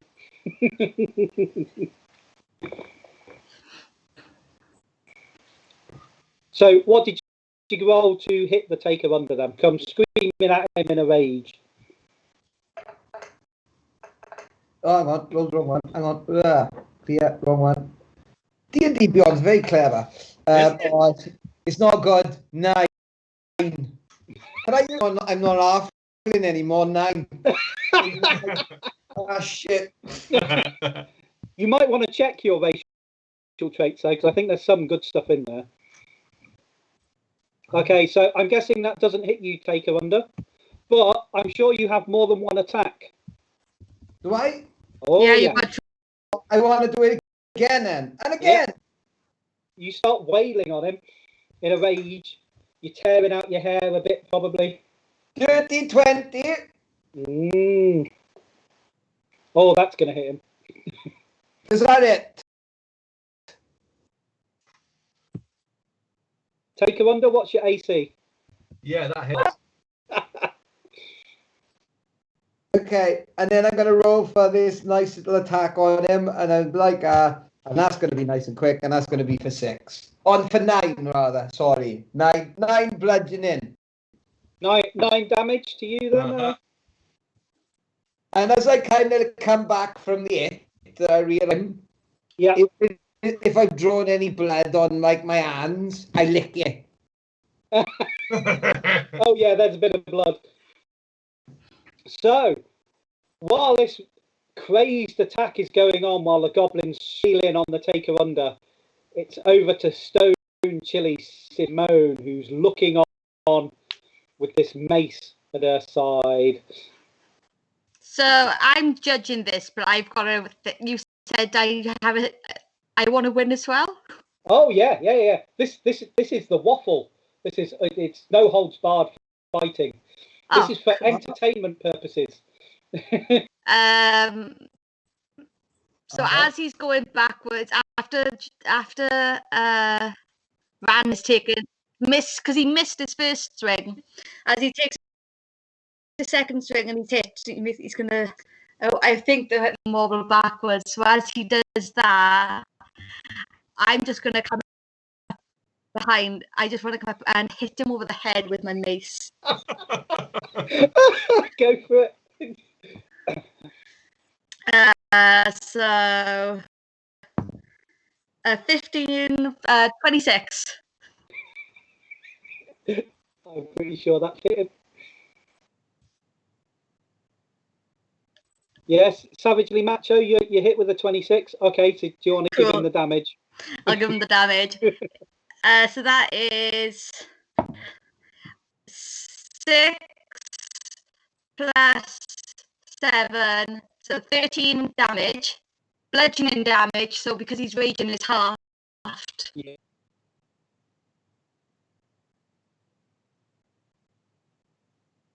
Six damage he takes. Yeah. Does he take the full damage if it's from a magic item, or is it just if it's even if it's magic, if it's bludgeoning damage, it's half? Yeah, because it's not because it still only does bludgeoning, doesn't it? Yeah, it'll still be halved. Cool. Do I get sneak attack damage because another enemy of 5 feet? Yep. Because it was from behind and he didn't see it coming. Have you seen all the multi-classics going on by Jesus Christ, man? Teleportation circle on the floor in a second. So the referee's got 3.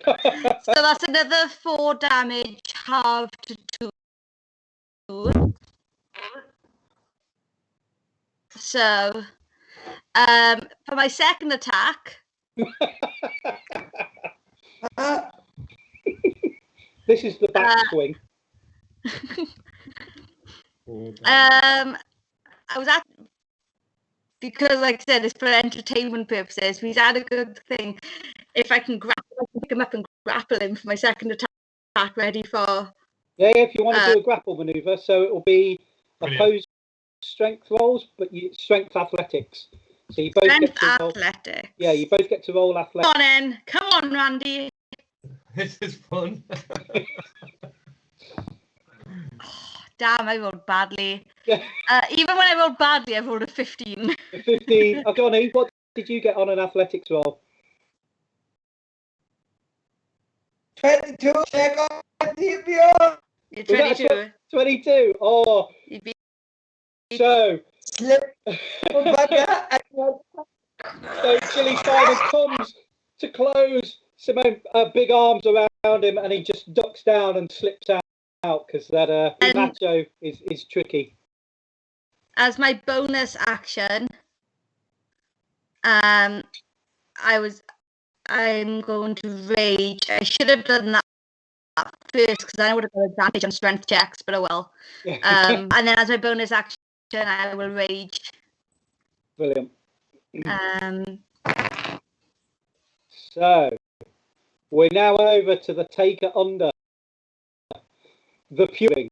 So what does he wish to? He's just been wailed on, and then the giant of a referee has come up and started clubbing from the back his opponent. So it's all. So, while his opponent's been clubbed from behind, the taker under sees opportunity, and he's in the corner next to the solid metal urn.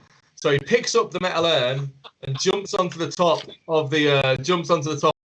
and then I guess I use acrobatics to jump off of the ring post and smash my opponent over the head with the urn.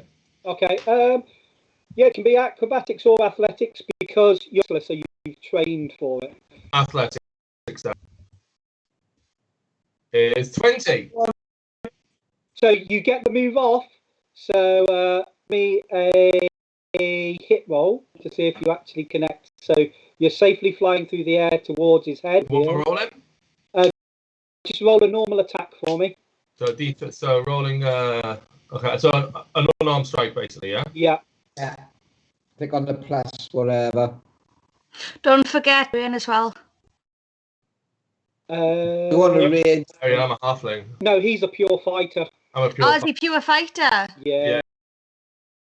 There's one of you Aryan and one with barbarian. barbarian and rogue. I am all. So I rolled 13. Does that hit? Johnny, what's your AC? 17. Motherfucker. So it's like because he's raging, you go and he just looks furious at you. But you do have a second attack at least.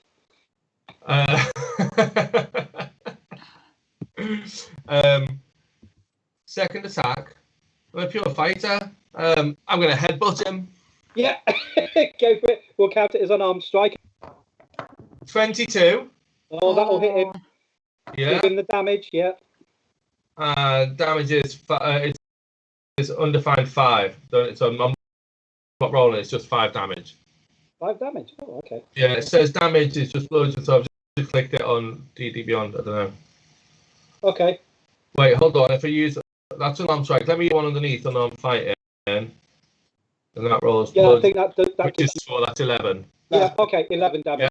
Yeah, that'll be the one to use. Yeah.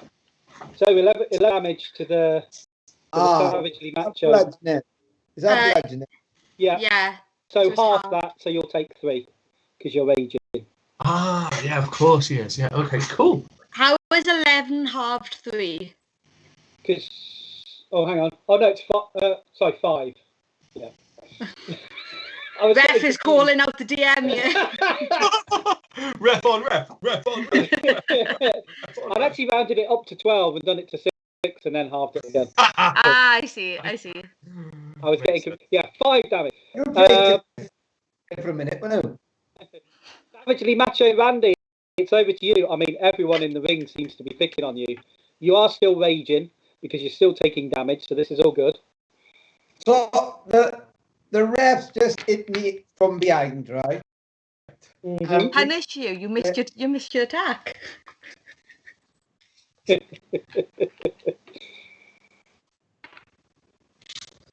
I don't know what to do with it. So I realise now that actually the most threatening thing in the ring, whilst I'm crazy, I'm a goblin. I'm like survival and all that. So I would like to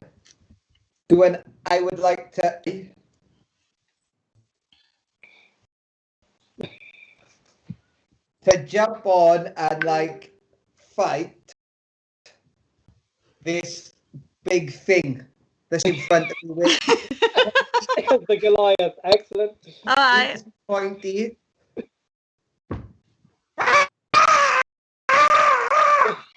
Go for it. Climb up its back and start battering it. So is it acrobatics? Is it Give me, you guys have trained really well in this. So Okay, I don't know what he's rolling on D&D. I know I'm broken in a minute. An athletics roll to climb up. Athletics. So I get advantage. It says here. It says in my thing. What's that for? Sorry. As my features and traits, it's got as a bonus action, you can enter the rage for up to 10 rounds. Yeah. You get advance and saving throws. Yeah. So Johnny, are you climbing up first? So it's an athletics roll to climb up, and then are you punching or are you grappling? Just I got it around the head. Okay. So you give me the athletics roll and then an attack roll. Yeah. Oh, the athletics hasn't gone well. It's a 12. What am I rolling anything? No, so you won't need to oppose it. So he starts to climb and he slips and he falls to his feet. So you're gonna miss your second attack as you spring back up off the floor, but you still get your normal attack. You get one of your attacks in, but it's only at like the Goliath's knees. Okay, so I would like to hit it in the knees.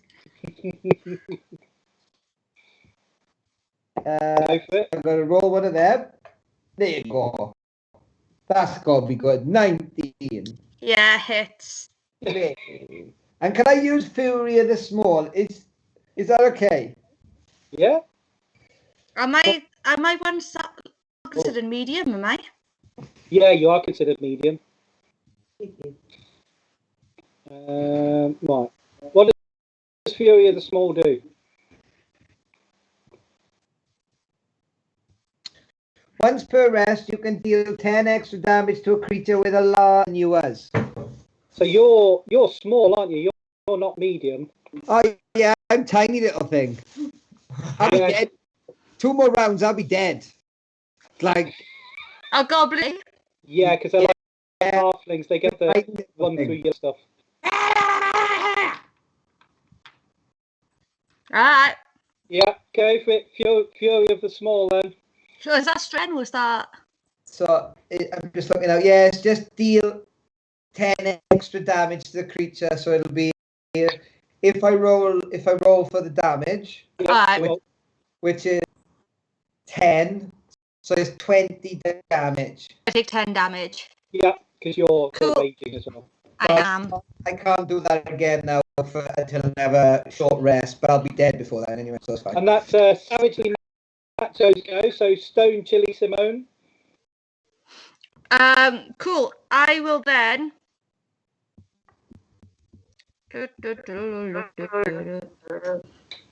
What can I do?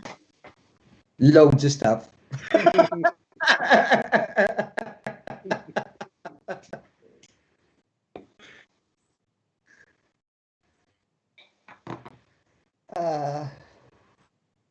I remember having spells. So that was fun. You've got a pure fighter build now. I had to read some of the rules on some of these things. Like all the second wind stuff and all that. Is wow. Yeah. I'm trying to get my head around it really quickly. It's fun. I've got luck. I'm secretly glad Shari picked the multi-classer because there's a lot going on with that character. Isn't it? Have we just lost Shari? No. On the Twitch stream. Yeah, she's still there. Yeah, it's about a 14-second delay. She's back. Hey, she's back. I'm glad you picked this character, not me, because there's far too many options for. I wouldn't be able to navigate him well enough. Yeah. Fighter's easy.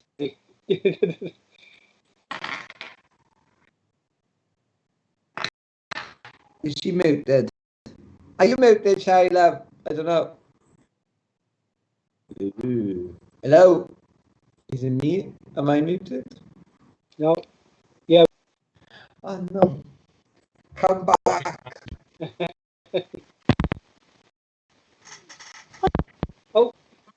Hello? Yeah. Yay! Yay! Cool. I don't know what's happening. That's all right.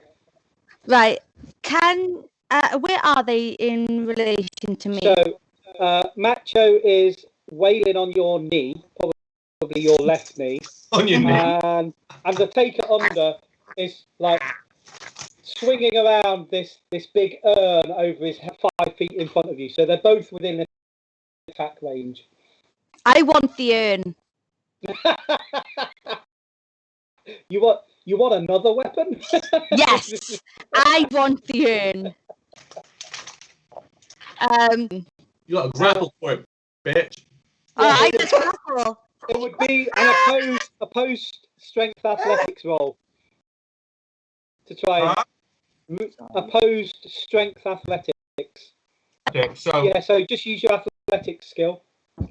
Mm-hmm. And whoever gets the highest. 13. 21. So you reach down and you snatch it out of it. For a while he's hanging on it and his legs are dangling in the air. You just thumps to the floor. Wait, as part of my second attack, while he's hanging on it, can I basically do like a swinging thing so that I basically whoosh, and then just try and hit him and swing him into Johnny's character? You can throw him into there. Yeah. Yeah, that's what I want to. He's an improvised weapon. So, That's fine. So let's do an attack on Johnny's character. Okay, hold on. What am I adding to it? You need to add your dex to this instead of your strength. Okay. So 18. Oh, yeah. So you've got him. You swing him down, and they're whooshing past his face as his face collides with with the machos, and you can get an extra D4 on your attack for that. So I'm rolling. And this is going to be to both of them. Yes. So they're both going to take this damage. So what am I rolling? So roll whatever your normal unarmed strike is, but add an extra D4.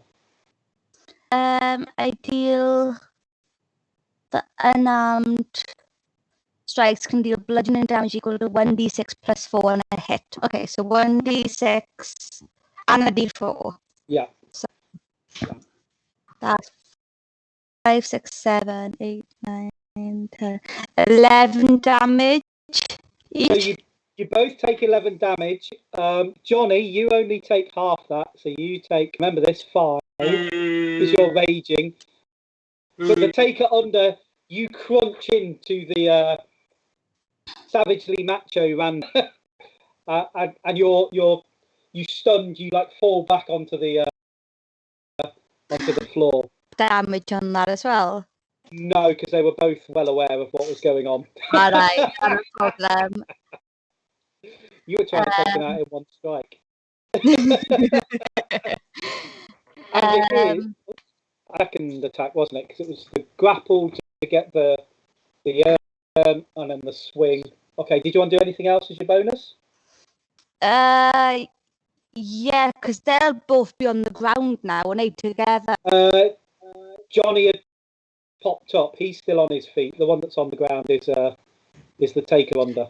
Are they but into each other? Would they technically be almost in the same square?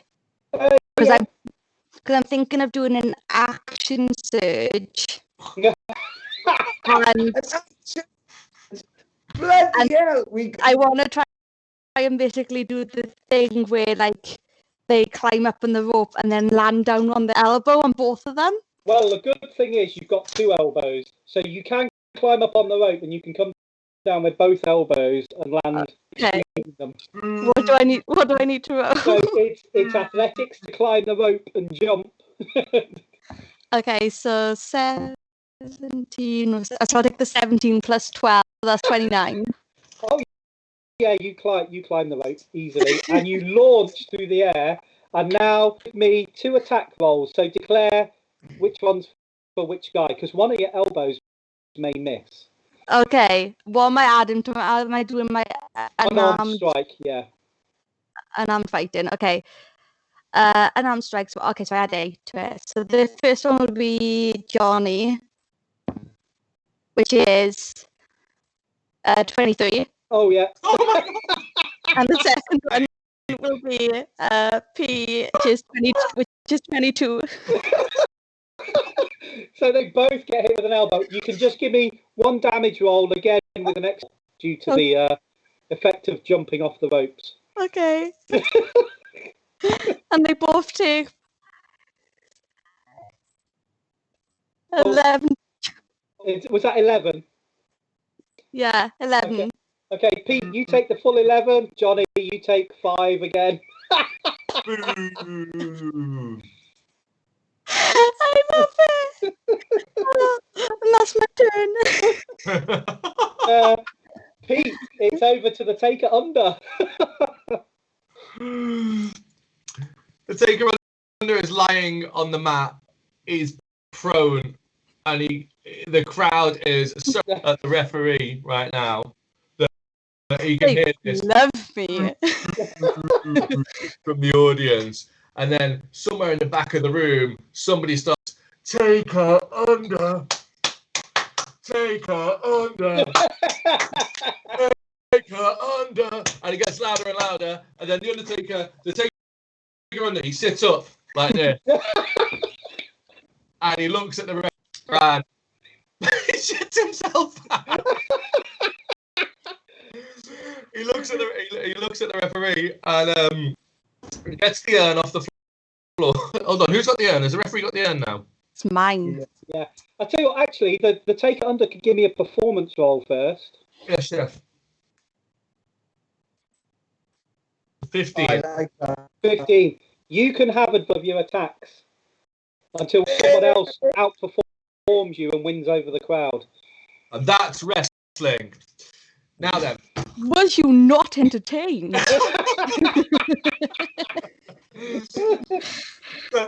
So he's on the floor. He's a natural fighter, and he knows that if you're going to chop down a redwood, you can't do it from the top.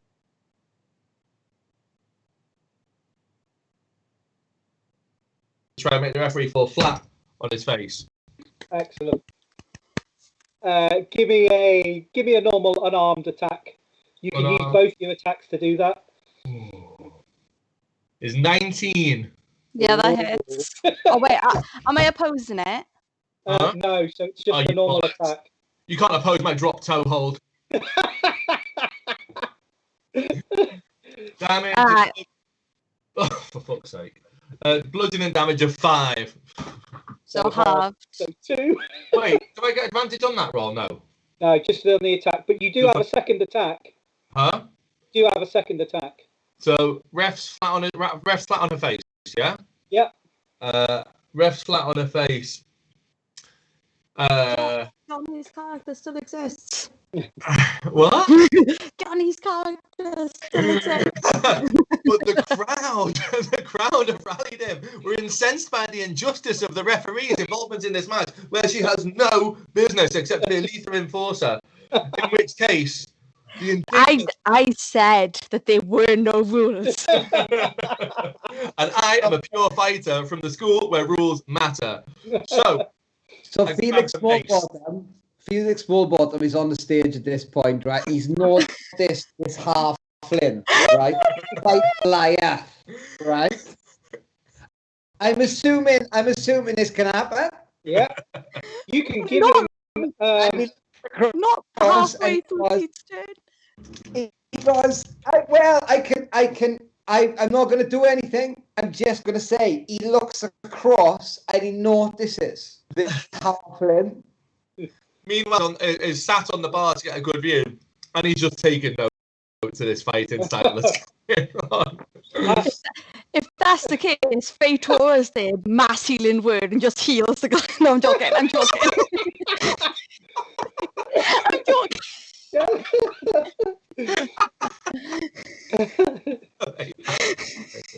I know my spell.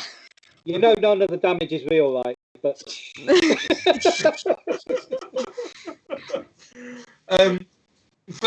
for my next action, for my next trick. yeah. Can I steal the mace and smash her over the head with it? Yeah, you'll need an opposed strength roll to get the mace off her. Can't I use sleight of hand? No. Feeling it. No! So we have to grapple for it. So yeah. Grapple, bitch. Alright.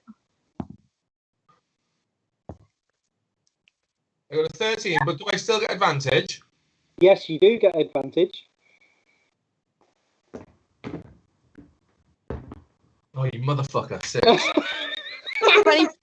24. You're grappling a Goliath. It was only going to go one way. An enraged Goliath as well. Oh, yes, I get an extra plus to it. Oh, no, that's the damage. Oh, I didn't put that in yet before. Oh, well. No, it's to all strength checks, isn't it? It's the strength checks, but also you add +2 to melee damage.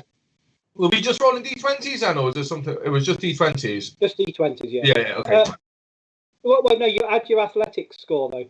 Oh, okay. In that case, I got 21, but it doesn't matter, does it? You still beat me. Okay, so you reach down, you try to pick up this mace earlier than you thought, and then this big hand just closes around it and pulls it back tight. And then you're like, ooh. And we're back to the savagely macho Randy.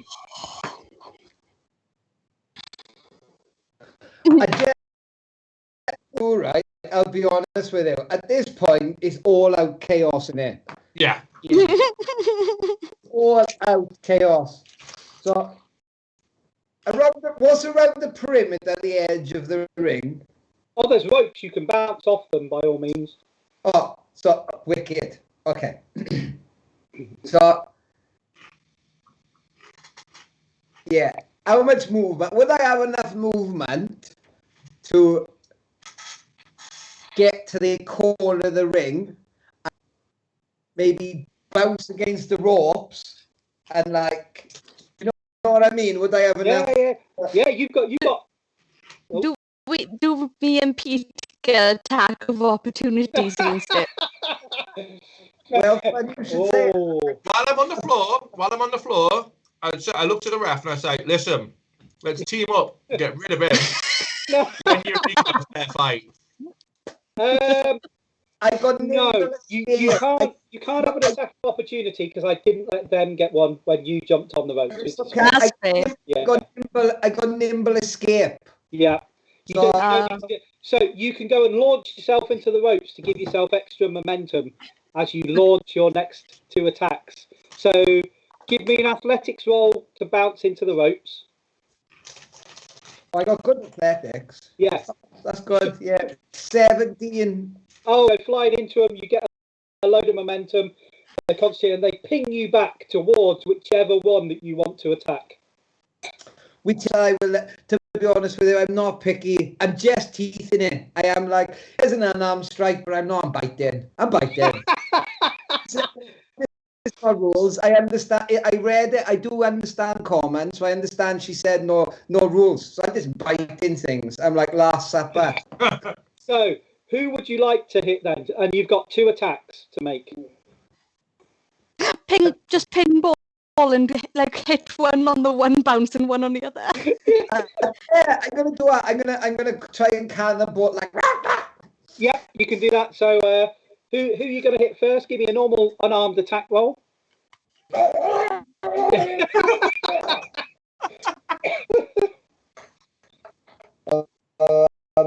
It's not good. The first one's 5.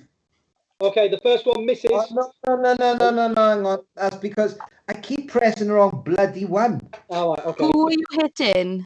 Can you? Yeah. Who is it on? So I'm gonna hit. So I'm assuming if he was in front of her, and then so I'm gonna go for the referee first, and then jump across onto the halfling. Okay. But I've rolled a 10, so I haven't done nothing really. Well, that's for the first one, so that was for the referee. And your follow-up attack on the halfling, so you clamped your jaws and just missed the referee as their hand goes down. I bodged this. This is a bodged job, this is. So I've bounced off one. In fact, the second one I've landed on it, I've rolled it 11. Okay, so you miss both of them and you sail past them and you land in a heap at the other end of the ring. So it is now Stone Chili Simone's go. As you have a halfling trying to wrestle this mace from your side, and then this goblin has just flown past you both across the ring. I'm trying to think who have I done the most damage on. Like, I think I've hit Pete more than I've hit Johnny, haven't I? But, no, I think you've hit Johnny more, but he's taken probably less damage because he's halving it all the time. Johnny's halving it all the time. No. If Pete said to me about teaming up, yeah. I just look at Pete and I'm just going to slowly move. And I'm just going to, because am I on the, did you say? Yeah. Half my movement to stand. Yeah. I'm going to just basically just start not even my name, just start a very slow clap that's going to speed up. Oh. I'm going into the rope. I am pushing myself back as far, right up to the point this rope's going to break, and then I'm just going to basically full on charge into Johnny and grapple him and like pull him down to the ground. So with the clapping, are you trying to get the crowd online? Yeah. Okay, Ready. so performance check to see I if have you no idea how this is gonna go. to see if you get the crowd. They might boo you and give you disadvantage. Oh my god! I just got that one. Oh wow, disadvantage. You do this, but the crowd can see that the taker under is lying on the floor, and he fought so bravely, and he's their champion. So they boo you, so you do have disadvantage on your next attack rolls. But I've got advantage on my attacks anyway, so it's just counts normal, yeah. So athletics to bounce into the ropes for me, and then you can do your 2 attacks. Yeah. Athletics. So a normal roll. So that's 30. Oh, I'm sure that will hit. Well, that's for my athletics. So you get a catapult forward, and you're heading towards the savagely macho Randy. And then I'll do the first attack I'll do is like a grapple. So I'm so opposed strength roll. So Johnny, can you give me a athletics roll if you both roll athletics? Do I get advantages on this? I do for raging, so I don't know if he does. So he will as well. Yeah. Cool. So do with advantage. But my advantage is cancelled out because I have a disadvantage. Yeah. 22 and 24. Well done. Oh. And I had 19. Oh. So you go to grab him, and what he does is he locks your foot up, and he's getting you in a hold.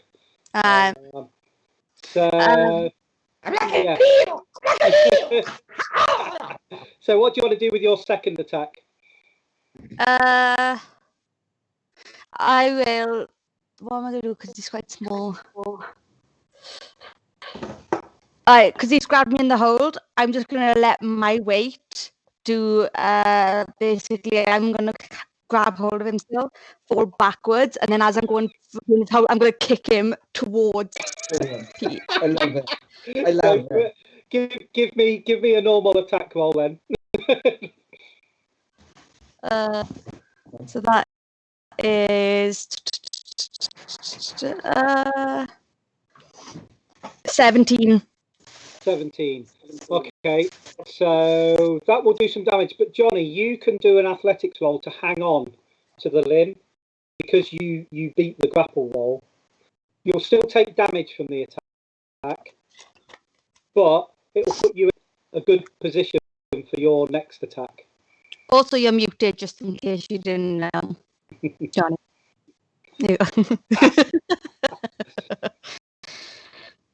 So, is this with advantage because I'm raging? Yeah.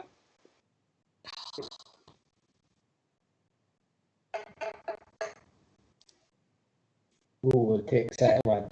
18, please. So you managed to hang on, but you take how much damage? So this is an unarmed strike. Because I'm currently not wielding my mason stuff, does that mean it's 28? Yeah, so it's whatever, because you've got 2 unarmed strikes. There's one that's good and one that's mediocre, I think. Well, yeah, so one's normally a D6, but then it becomes a D8 instead because I'm not wielding. So that's a 12 damage, so 6 damage to Johnny because halved. Okay, six more damage then. Do I still have disadvantage on my next turn, or did I make up for it with such a poor performance? I'll give you another performance roll next turn at the start. Okay, unless Johnny tries. Yeah, he might try to get the crowd off. So it's the taker unders go. Okay. So I tried. Taker under still has advantage. So he still has advantage. And no one's on me at the moment, as I understand it. That's correct. Macho is holding on to the leg of the ref, who's just boosted him. Yeah. And I'm watching the whole thing go down. Yeah. Okay. Start eating popcorn. No. I'm gonna drop out of the ring. and run because they're both. And run behind the referee. Yeah. I'm going to drop out of the ring, run behind the referee, and then come into the ring and attack the referee from behind with a shoulder barge in the back of her legs to try and drop her to the floor so that I can attack her from the turnbuckle. Is it because I stole your urn? It's because I don't like injustice. Give me a normal attack roll. You're not trying anything athletic. You're just running around, so you can do that. So unarmed fighting, yeah? Yep. Okay, and I'm still rolling. Yep. Good. Bad. Oh my god, I rolled 2 twice. Are you fucking kidding me? So, but I got that's 10. your first attack, which probably you get 2 attacks, and don't forget you as a fighter you get to Action surge, action surge once, which is what I did. and you get both of your attacks again with an action surge. My goblin's so dead. My goblin's dead. The goblin gets it as well. Goblin gets action surge. Huh? Well, we only get action surge once. We only get action surge once in the match. Yeah. Yes. But what's just happened is I've just tried. So what's happened then? Because I've tried to run out of the ring and come up from behind. I've got a 10. So what happens? So You missed. Come out. Yeah, you've just missed the attack. So because the ref is rolling around with the macho, Randy. Yeah. Anyway, the goblin just like swung and missed. That was your first attack. Okay. You've got another attack. Don't forget you're rolling with advantage. Yeah. So your another normal attack. We'll do the same again. Okay. Yeah. We'll do the same again. Yeah. Give me an We're attack going roll. around the ring again. So, and what happens is, because I've missed once, I stand up and look at the audience, and the audience start, ooh, and then all around the ring, they get close to the ring and start banging on the ring. The performance check. And world building, it's wrestling. I rolled a 4. Okay, so with advantage, and I rolled a 7. Oh my god. So 15. Miss. 50. Okay, so you've hit this time. No, he's missed. 15. Oh, missed. 16 is my AC. Oh, so you have got the action. You have got the option to burn your 1 action surge if you want to keep it. If you want to have 2 more attacks, it's up to you. I did mine for flavour. Yeah. How badly do you want these attacks to hit? Is what it comes down to. Now that you've betrayed someone. Yeah, Mr. Injustice. Fuck it, let's do it. Action surge. Go. Roll your attacks again. Both of them. 28. That hits. That hits. Do the damage and then halve it. Damage is 16. So 8. 8, yeah. And then can I attack again? Yep. So I've hit the ref. I've hit the ref from behind. The refs are down on the floor. Oh no, this is a big no. No. She's busy fighting the goblin, and you're coming in doing some cheap I've blows. just taken a lump off her. Yeah. Can I grab the mace? You could, as you can forgo your other attack and do an opposed strength roll. No, I won't forgo the other attack. I'll jump to the top of the turnbuckle. I'll climb to the top of the ring post and jump off and stamp on the ref. Okay, so athletics. Stamp on the ref's belly and try to win her. Athletics roll first as you go up to the top turnbuckle. Oh no, 22. Yep, and now give me the attack roll to see if you actually land. Unarmed attack. Yeah.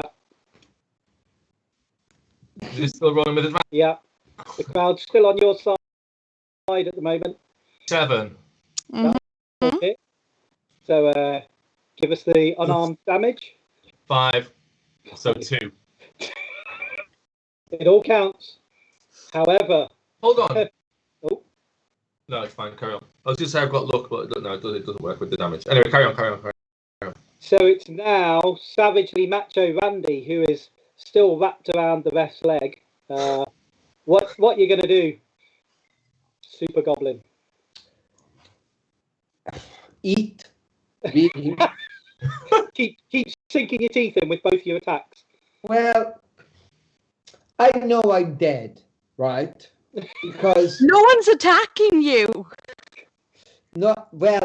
that's how goblins work. I'm trying to get in the mindset of a goblin, right? Right? And if a goblin really, life's pretty shit in here. You're green, you like got pointy teeth. It's not good. But really, you know, every meal could be a last one. Oh, I've just got to say, hey lad, that's Will. He's watching. Good to see you. Welcome to the madness. Who's Everyone that? say hi to Will. He's on our stream. He's another streamer. So I'm just gonna. Oh, is the monk by me though? Is the monk close? Within like 5 feet, just at the He's sitting on the bar to get a good view. Yeah, he's at the bar taking. No, I mean, sorry, no. Is the fighter close? Yeah. He's behind me. Yeah, you're both wailing on the big guy. On you. Ah, cool. Right next to you. I would like to be using my legs to be holding onto her leg, onto the. This is very confusing here. Onto the Three-way barbarian. fight. Yeah, it's madness. I want to be out, so I'm biting and I'm scratching and I'm biting. So I'm going to roll 3 attacks. I'm going to do 2 onto the barbarian. Hang on, that 3. How do you do 3 attacks? Yeah. He's like action surge because he just did. Oh, no, you get 4. You get 4 attacks if you're action surgeon. 4. No, I don't Yeah. So 2 each, is it? 2 on each one. Yeah, let's spread the love. So 2 bites against the Goliath, and then probably 2 flying kicks against the take it under. Yeah, teethy, Morley, like So They're all unarmed attacks. So I keep pressing that one. I wish I'm gonna. Right, okay. So first one's a 13. No. Miss. Good. Right. Second one. 22. That hits. Yeah. 6 Okay. teeth then. Shall I roll? I'll roll the next lot and then I can roll all the results together. Okay. Yeah. 14 on. Take it under 14. Does that hit you, Pete? 14 hits. Yeah. Ooh, on a crit, on a 27. Double damage. I am so glad that's on you and not me. So let's do your normal hit on the Goliath, didn't you? So give us that damage first, your unarmed damage, and halve it because the Goliath is raging. 9. And the Goliath also gets Stone's Endurance if they ever take too much damage. I know, but it's like it basically means I reduce it, but I should have used it when I took it earlier, but oh well. What's 9 reduced? Is it 4 or 5?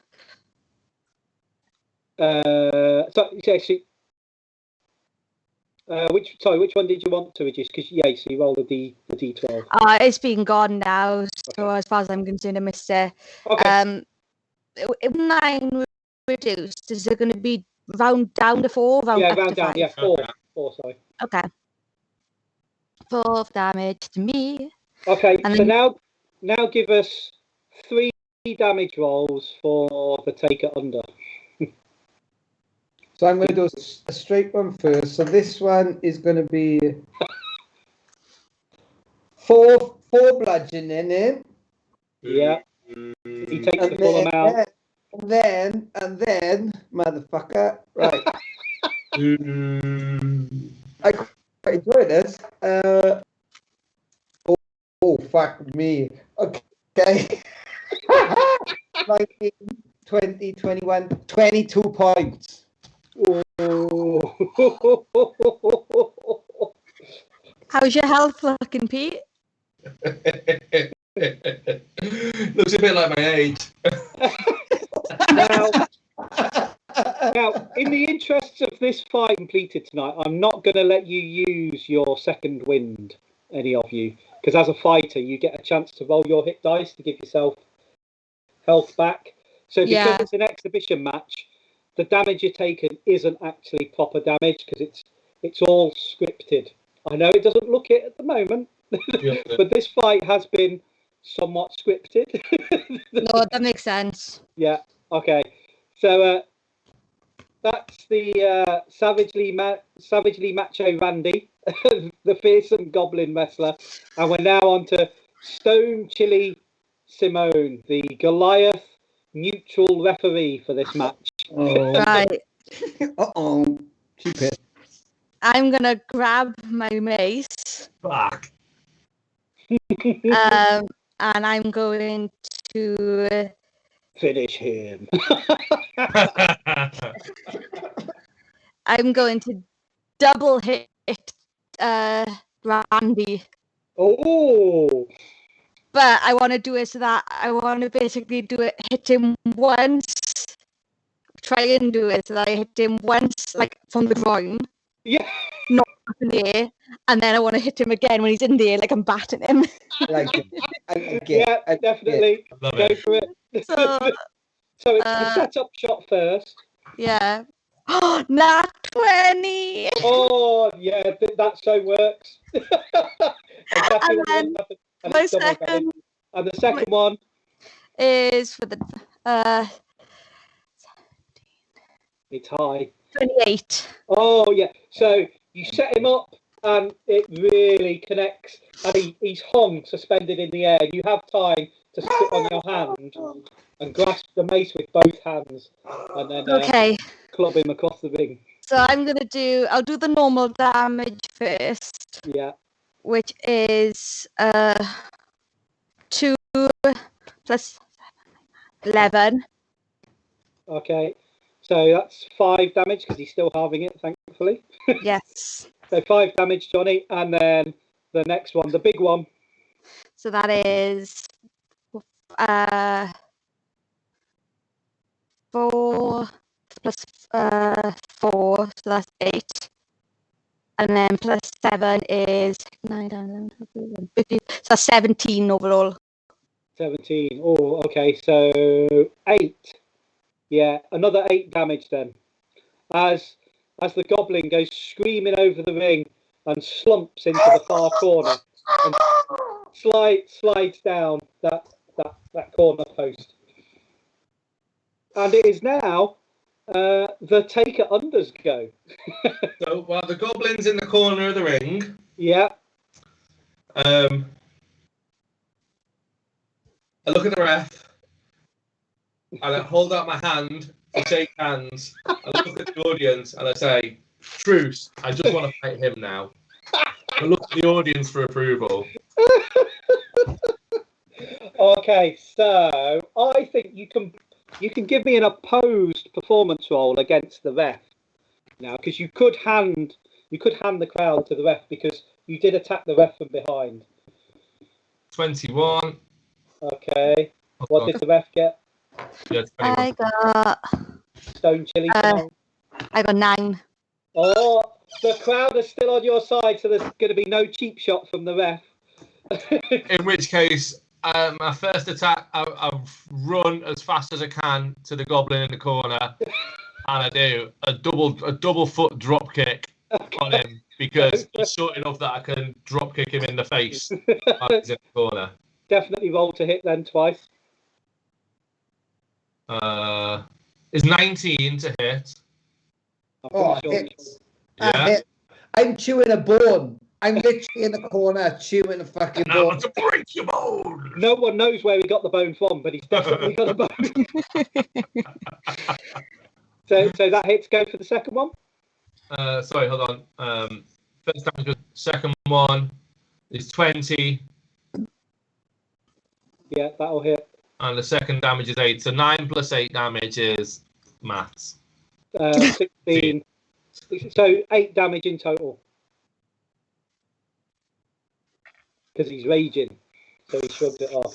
And now me and the ref are at peace. Now me and the ref have a truce. So you think? I mean,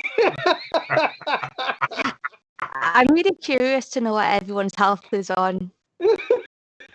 200, don't you worry.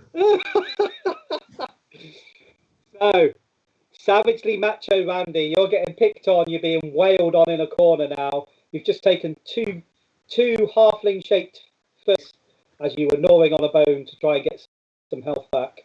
It's over to you. I'm not losing this bone, right? Because I've had it with me 5 or 6 years. So right, if this halfling's going to lean in and take this bone off me, I'm going to fight him. Twice. Go for it. Oh, I keep pressing that one. Start again, clear you back up. Right. Oh, it's not good. It's not good. 12. Don't think that hits him. My AC is 12. Oh. Do I hit him? You're going to Yeah. need a tetanus after this. You are going to need a tetanus, boy.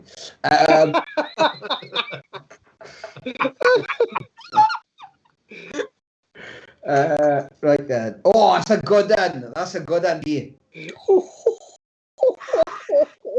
That's nearly my age. So, okay. So I'm going to do twice really quickly with one of them, which is going to be 5. And another one of them, which is going to be 9. Hold on, 23 wasn't my damage then, was it? No.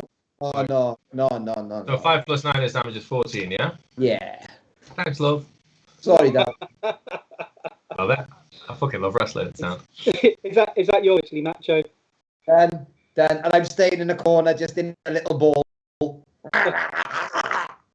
Stone Chili, these two little guys are going at it hell for leather with each other in the corner. The opposite corner to where you are now. So what do you wish to do? You still have your mace in your hand, and there's like a bit of Savagely Macho's hair hanging off it. And a tooth embedded in it. But it's all fake. It's not a real tooth. I am going to...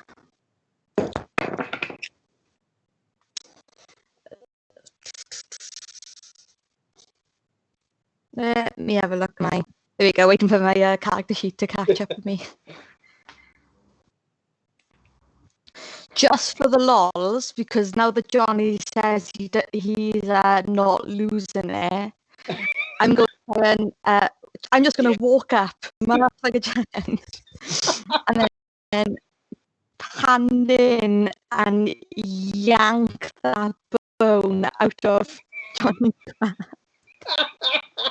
That's going to be an opposed athletics roll, then. Even if I lose this, right? I'm not going to let go, but I'm going to let her pick me up. Like, yeah. Do you know what I mean? Brilliant. Oh, he's done it again. Come on, Christmas. Natural 20.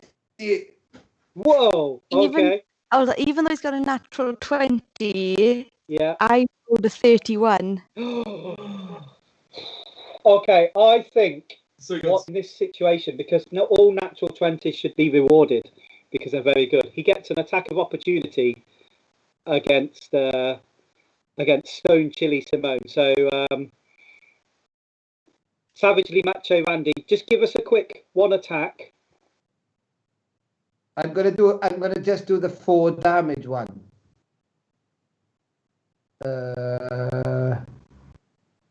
Yes, it's 4. Did you hit? Oh, I got rolls first. Nice. Yeah. So you need to roll to hit. 14. That doesn't hit, unfortunately. No, 14 to 21. Sorry. Oh, okay. Yeah. So that does hit. So then you're doing 4 points of damage. So it'll go to 2. Yeah. So his little foot connects with your chin and just makes you bite the end of your tongue a little bit. But do I still get the bone? You've got the bone, but he's hanging off. Definitely. Because my second thing, what I was going to do is hit the bone over my knee and break it up. Oh, well, I mean, you can do that with him hanging on to one half. So, yeah, definitely, you can go for it. Okay, what do I need to roll? Give me another athletics roll. And roll high enough, you'll break it. 25. Oh yeah, easily. So he's still hanging on, and you bring it down. He's hanging on to one end, and you snap it, and now he's got this little jaggedy bit of bone, and he's looking quite sorry for himself. I'm assuming that's my attack's done there. Yeah. So take it under. Very good. Is the other piece of the bone on the floor of the ring? Yeah. Can I pick it up and smack the goblin over the head with it? Yeah. Go Use the pointy end. Okay. Yeah. I'll let you. What do I roll for that? So roll a normal attack Oh, no. as if it's unarmed, and I'll give you a bonus to the damage. Hold on a second. Yeah. So it's 17. Does that hit? I think that hits him. Yeah, 17 hits. Yeah.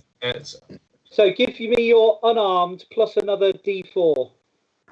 Unarmed, so it's 6 plus 4 is 10 plus D4. Yeah. 10 plus, so, oh shit, hello? Oh, Hello. Yeah, sorry, 13 altogether, please. Sorry. So another 6 damage. Yes, on the goblin. And you've got a second attack. Yeah, alright, sound. He's the goblin's smaller than me, isn't he? No, you're both the same size. I think. We're both the same size. Can I pick him up by his ears and swing him around? Yes. And then can I let go and he goes into the corner? That is an opposed athletics check by you both. Athletics.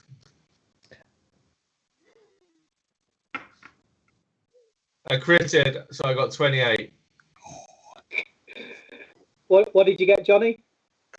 Nobody near that. 20. Ooh, 23 is good though. You grab him by the ears and fling him into another corner. Lovely. and he takes another D6 damage then. Do I still have the bone? Yeah, you've got half the bone. And the taker under's got the other bit now. What was that? D6 damage is 2, so you just take 1. Just take another 1 damage as you thud into the corner. Oh, that's all right. And Savagely Macho, we're over to you. In the corner, probably a bit stunned. You can choose to stay out cold if you like. Depends how you want the match to go out. You can choose to go for the I've been knocked out, or hold my action. Yeah. Lay where I am. Yeah. My whole career I've been fighting for that bone and they've taken it off me. And I think it's like I've like lost the will a little bit. Like it's really demoralised me. But I know play dead, play possum. It's a thing in it. So yeah. I'm gonna be like on the floor, and I'll hold my action, and as soon as somebody comes to me or 5 feet to me, I'm gonna bite them. Okay, he's holding his action until someone gets close to him. So we're over to Stone Chili Simone. The goblin looks sparked out. And you're stood next to the taker under. Remember, this match is to 1 fall or 1 submission.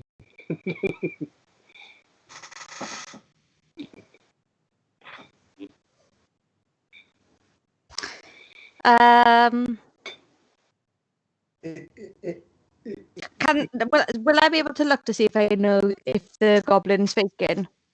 Well, this whole fight's fake, so probably. No, yeah, but do you know what I mean? Like, am I able to look to know whether he's out of the fight? Or... No, I'm going to say no, because it could be part of the script, you see. So your character may not be aware of it, but you're actually aware of it, but have got to pretend you're not aware of it. If that makes sense. Okay, I've got to pretend that I'm not aware of it. So if that's the case, if I was a fighter and I thought I was going in for the final kill, I would go out of the ring. Yeah. Pick up a chair. Oh, yes. Now you're talking. Get back into the ring. And basically I'd be using the chair to do the whole thing of having the chair up and then going over and hitting him over the head with the chair. That's what yeah. Old school. Yeah, Old brilliant. school. Okay, so you go over, you get the chair. So, Johnny, the Goliath comes within 5 feet of you. Are you intending to take both of your attacks now? No, do you know what? Because in all fairness, we've gone for the TV value here, right? I like the chair thing, because I was beat as a small goblin to do this gig, really. So I quite like the chair. It's like the pain I enjoy. So I'm gonna actually let her the first attack. I'm just gonna let it hit. Okay, But I want to roll a performance check, please, to see if I can bounce suitably off the mat. brilliant. I will tell you, the chair's going to do a lot of damage because it's quite sturdy. These aren't the flimsy metal ones. That's fine. I don't mind. Brilliant. Okay, so give me the first attack roll, and then Johnny, give me a performance roll. Yes, please. What am I adding to it? It's a 19 plus something, but I'm assuming 19 hits anyway. Yeah, it'll be plus your strength, plus your proficiency modifier. So...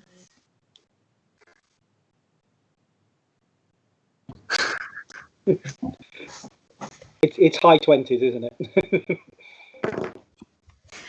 So that is 7 damage. Oh no. Well, when we come to the damage, give me 1d12 plus your strength. Oh. Okay.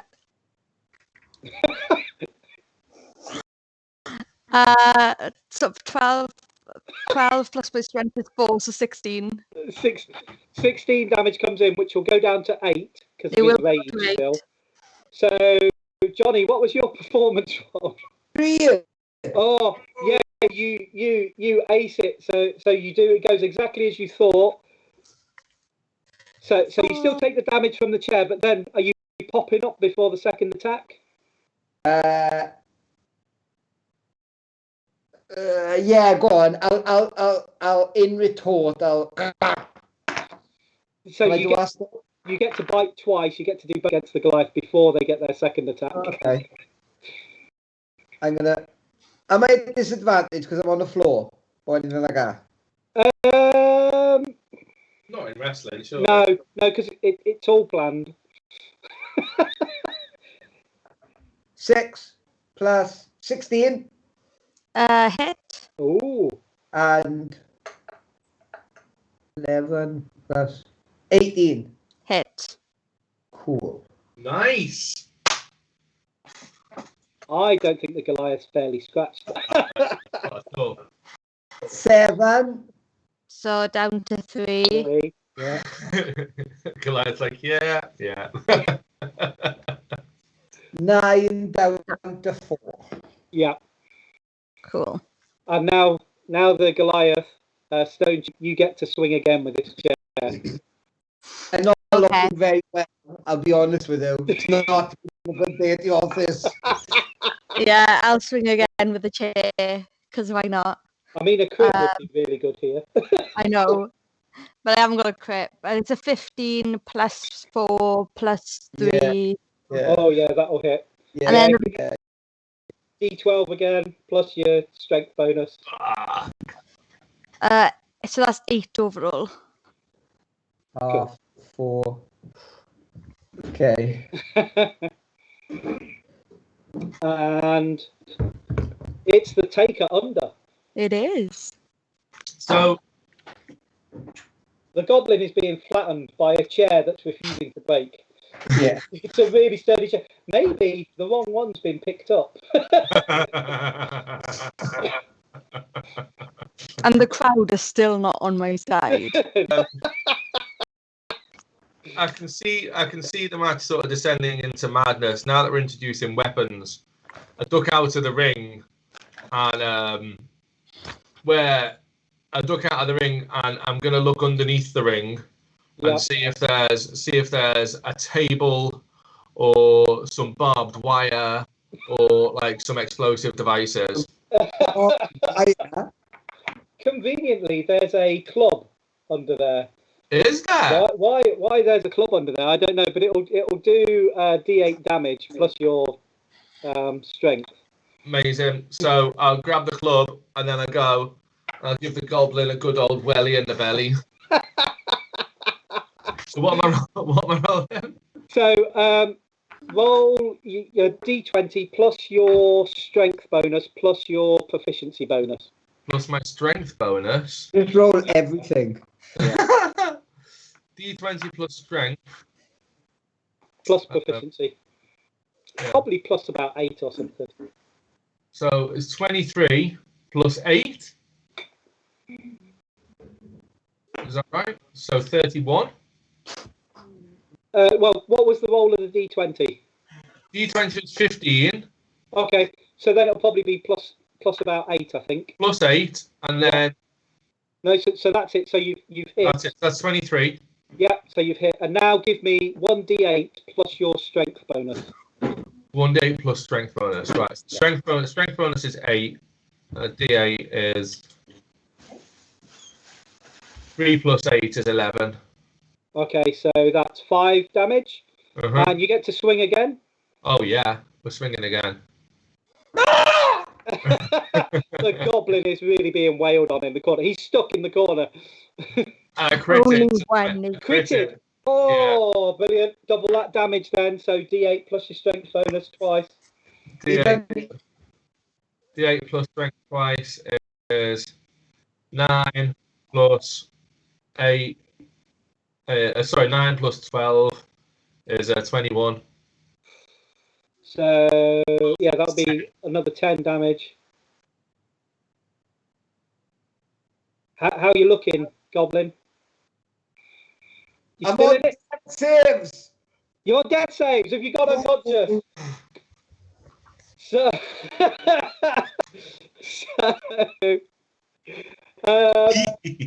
there won't be death saves. You remain unconscious in the corner. Because you're not really dying, and it is your turn, so you forego your turn. And this means that Stone Chili Simone has a decision to make. She could go for the pin on her turn and win the match, or she can turn on the Taker under and be undisputed champion of the ring. It's entirely up to you. Or you can let the Taker under go for the pin and just count for him. After all, you are the ref. I am the ref. That is what I'm meant to do, isn't it? I'll ask the crowd. Ooh. Give me a performance check then. That's a genius idea. 14. 14. Okay. The crowd are still cheering for the Taker under. Then what I'll do is I will get down on the floor ready to do the counting. Oh, Taker under. It's your go. Can I go? Yeah. I'm going to pull the goblin away from the ropes, first of all. I'm going to pin him in the middle of the ring. Brilliant. So, Stone Chili, do you want to give me the count?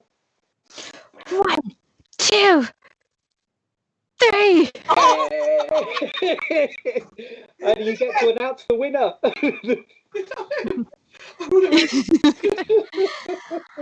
And the winner of this match is... The Taker. Gotta remember his name. The Taker Under!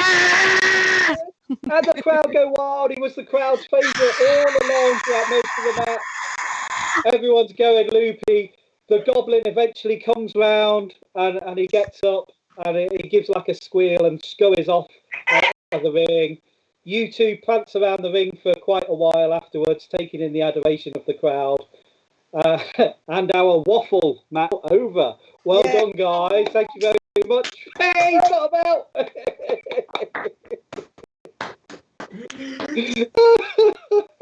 That was brilliant.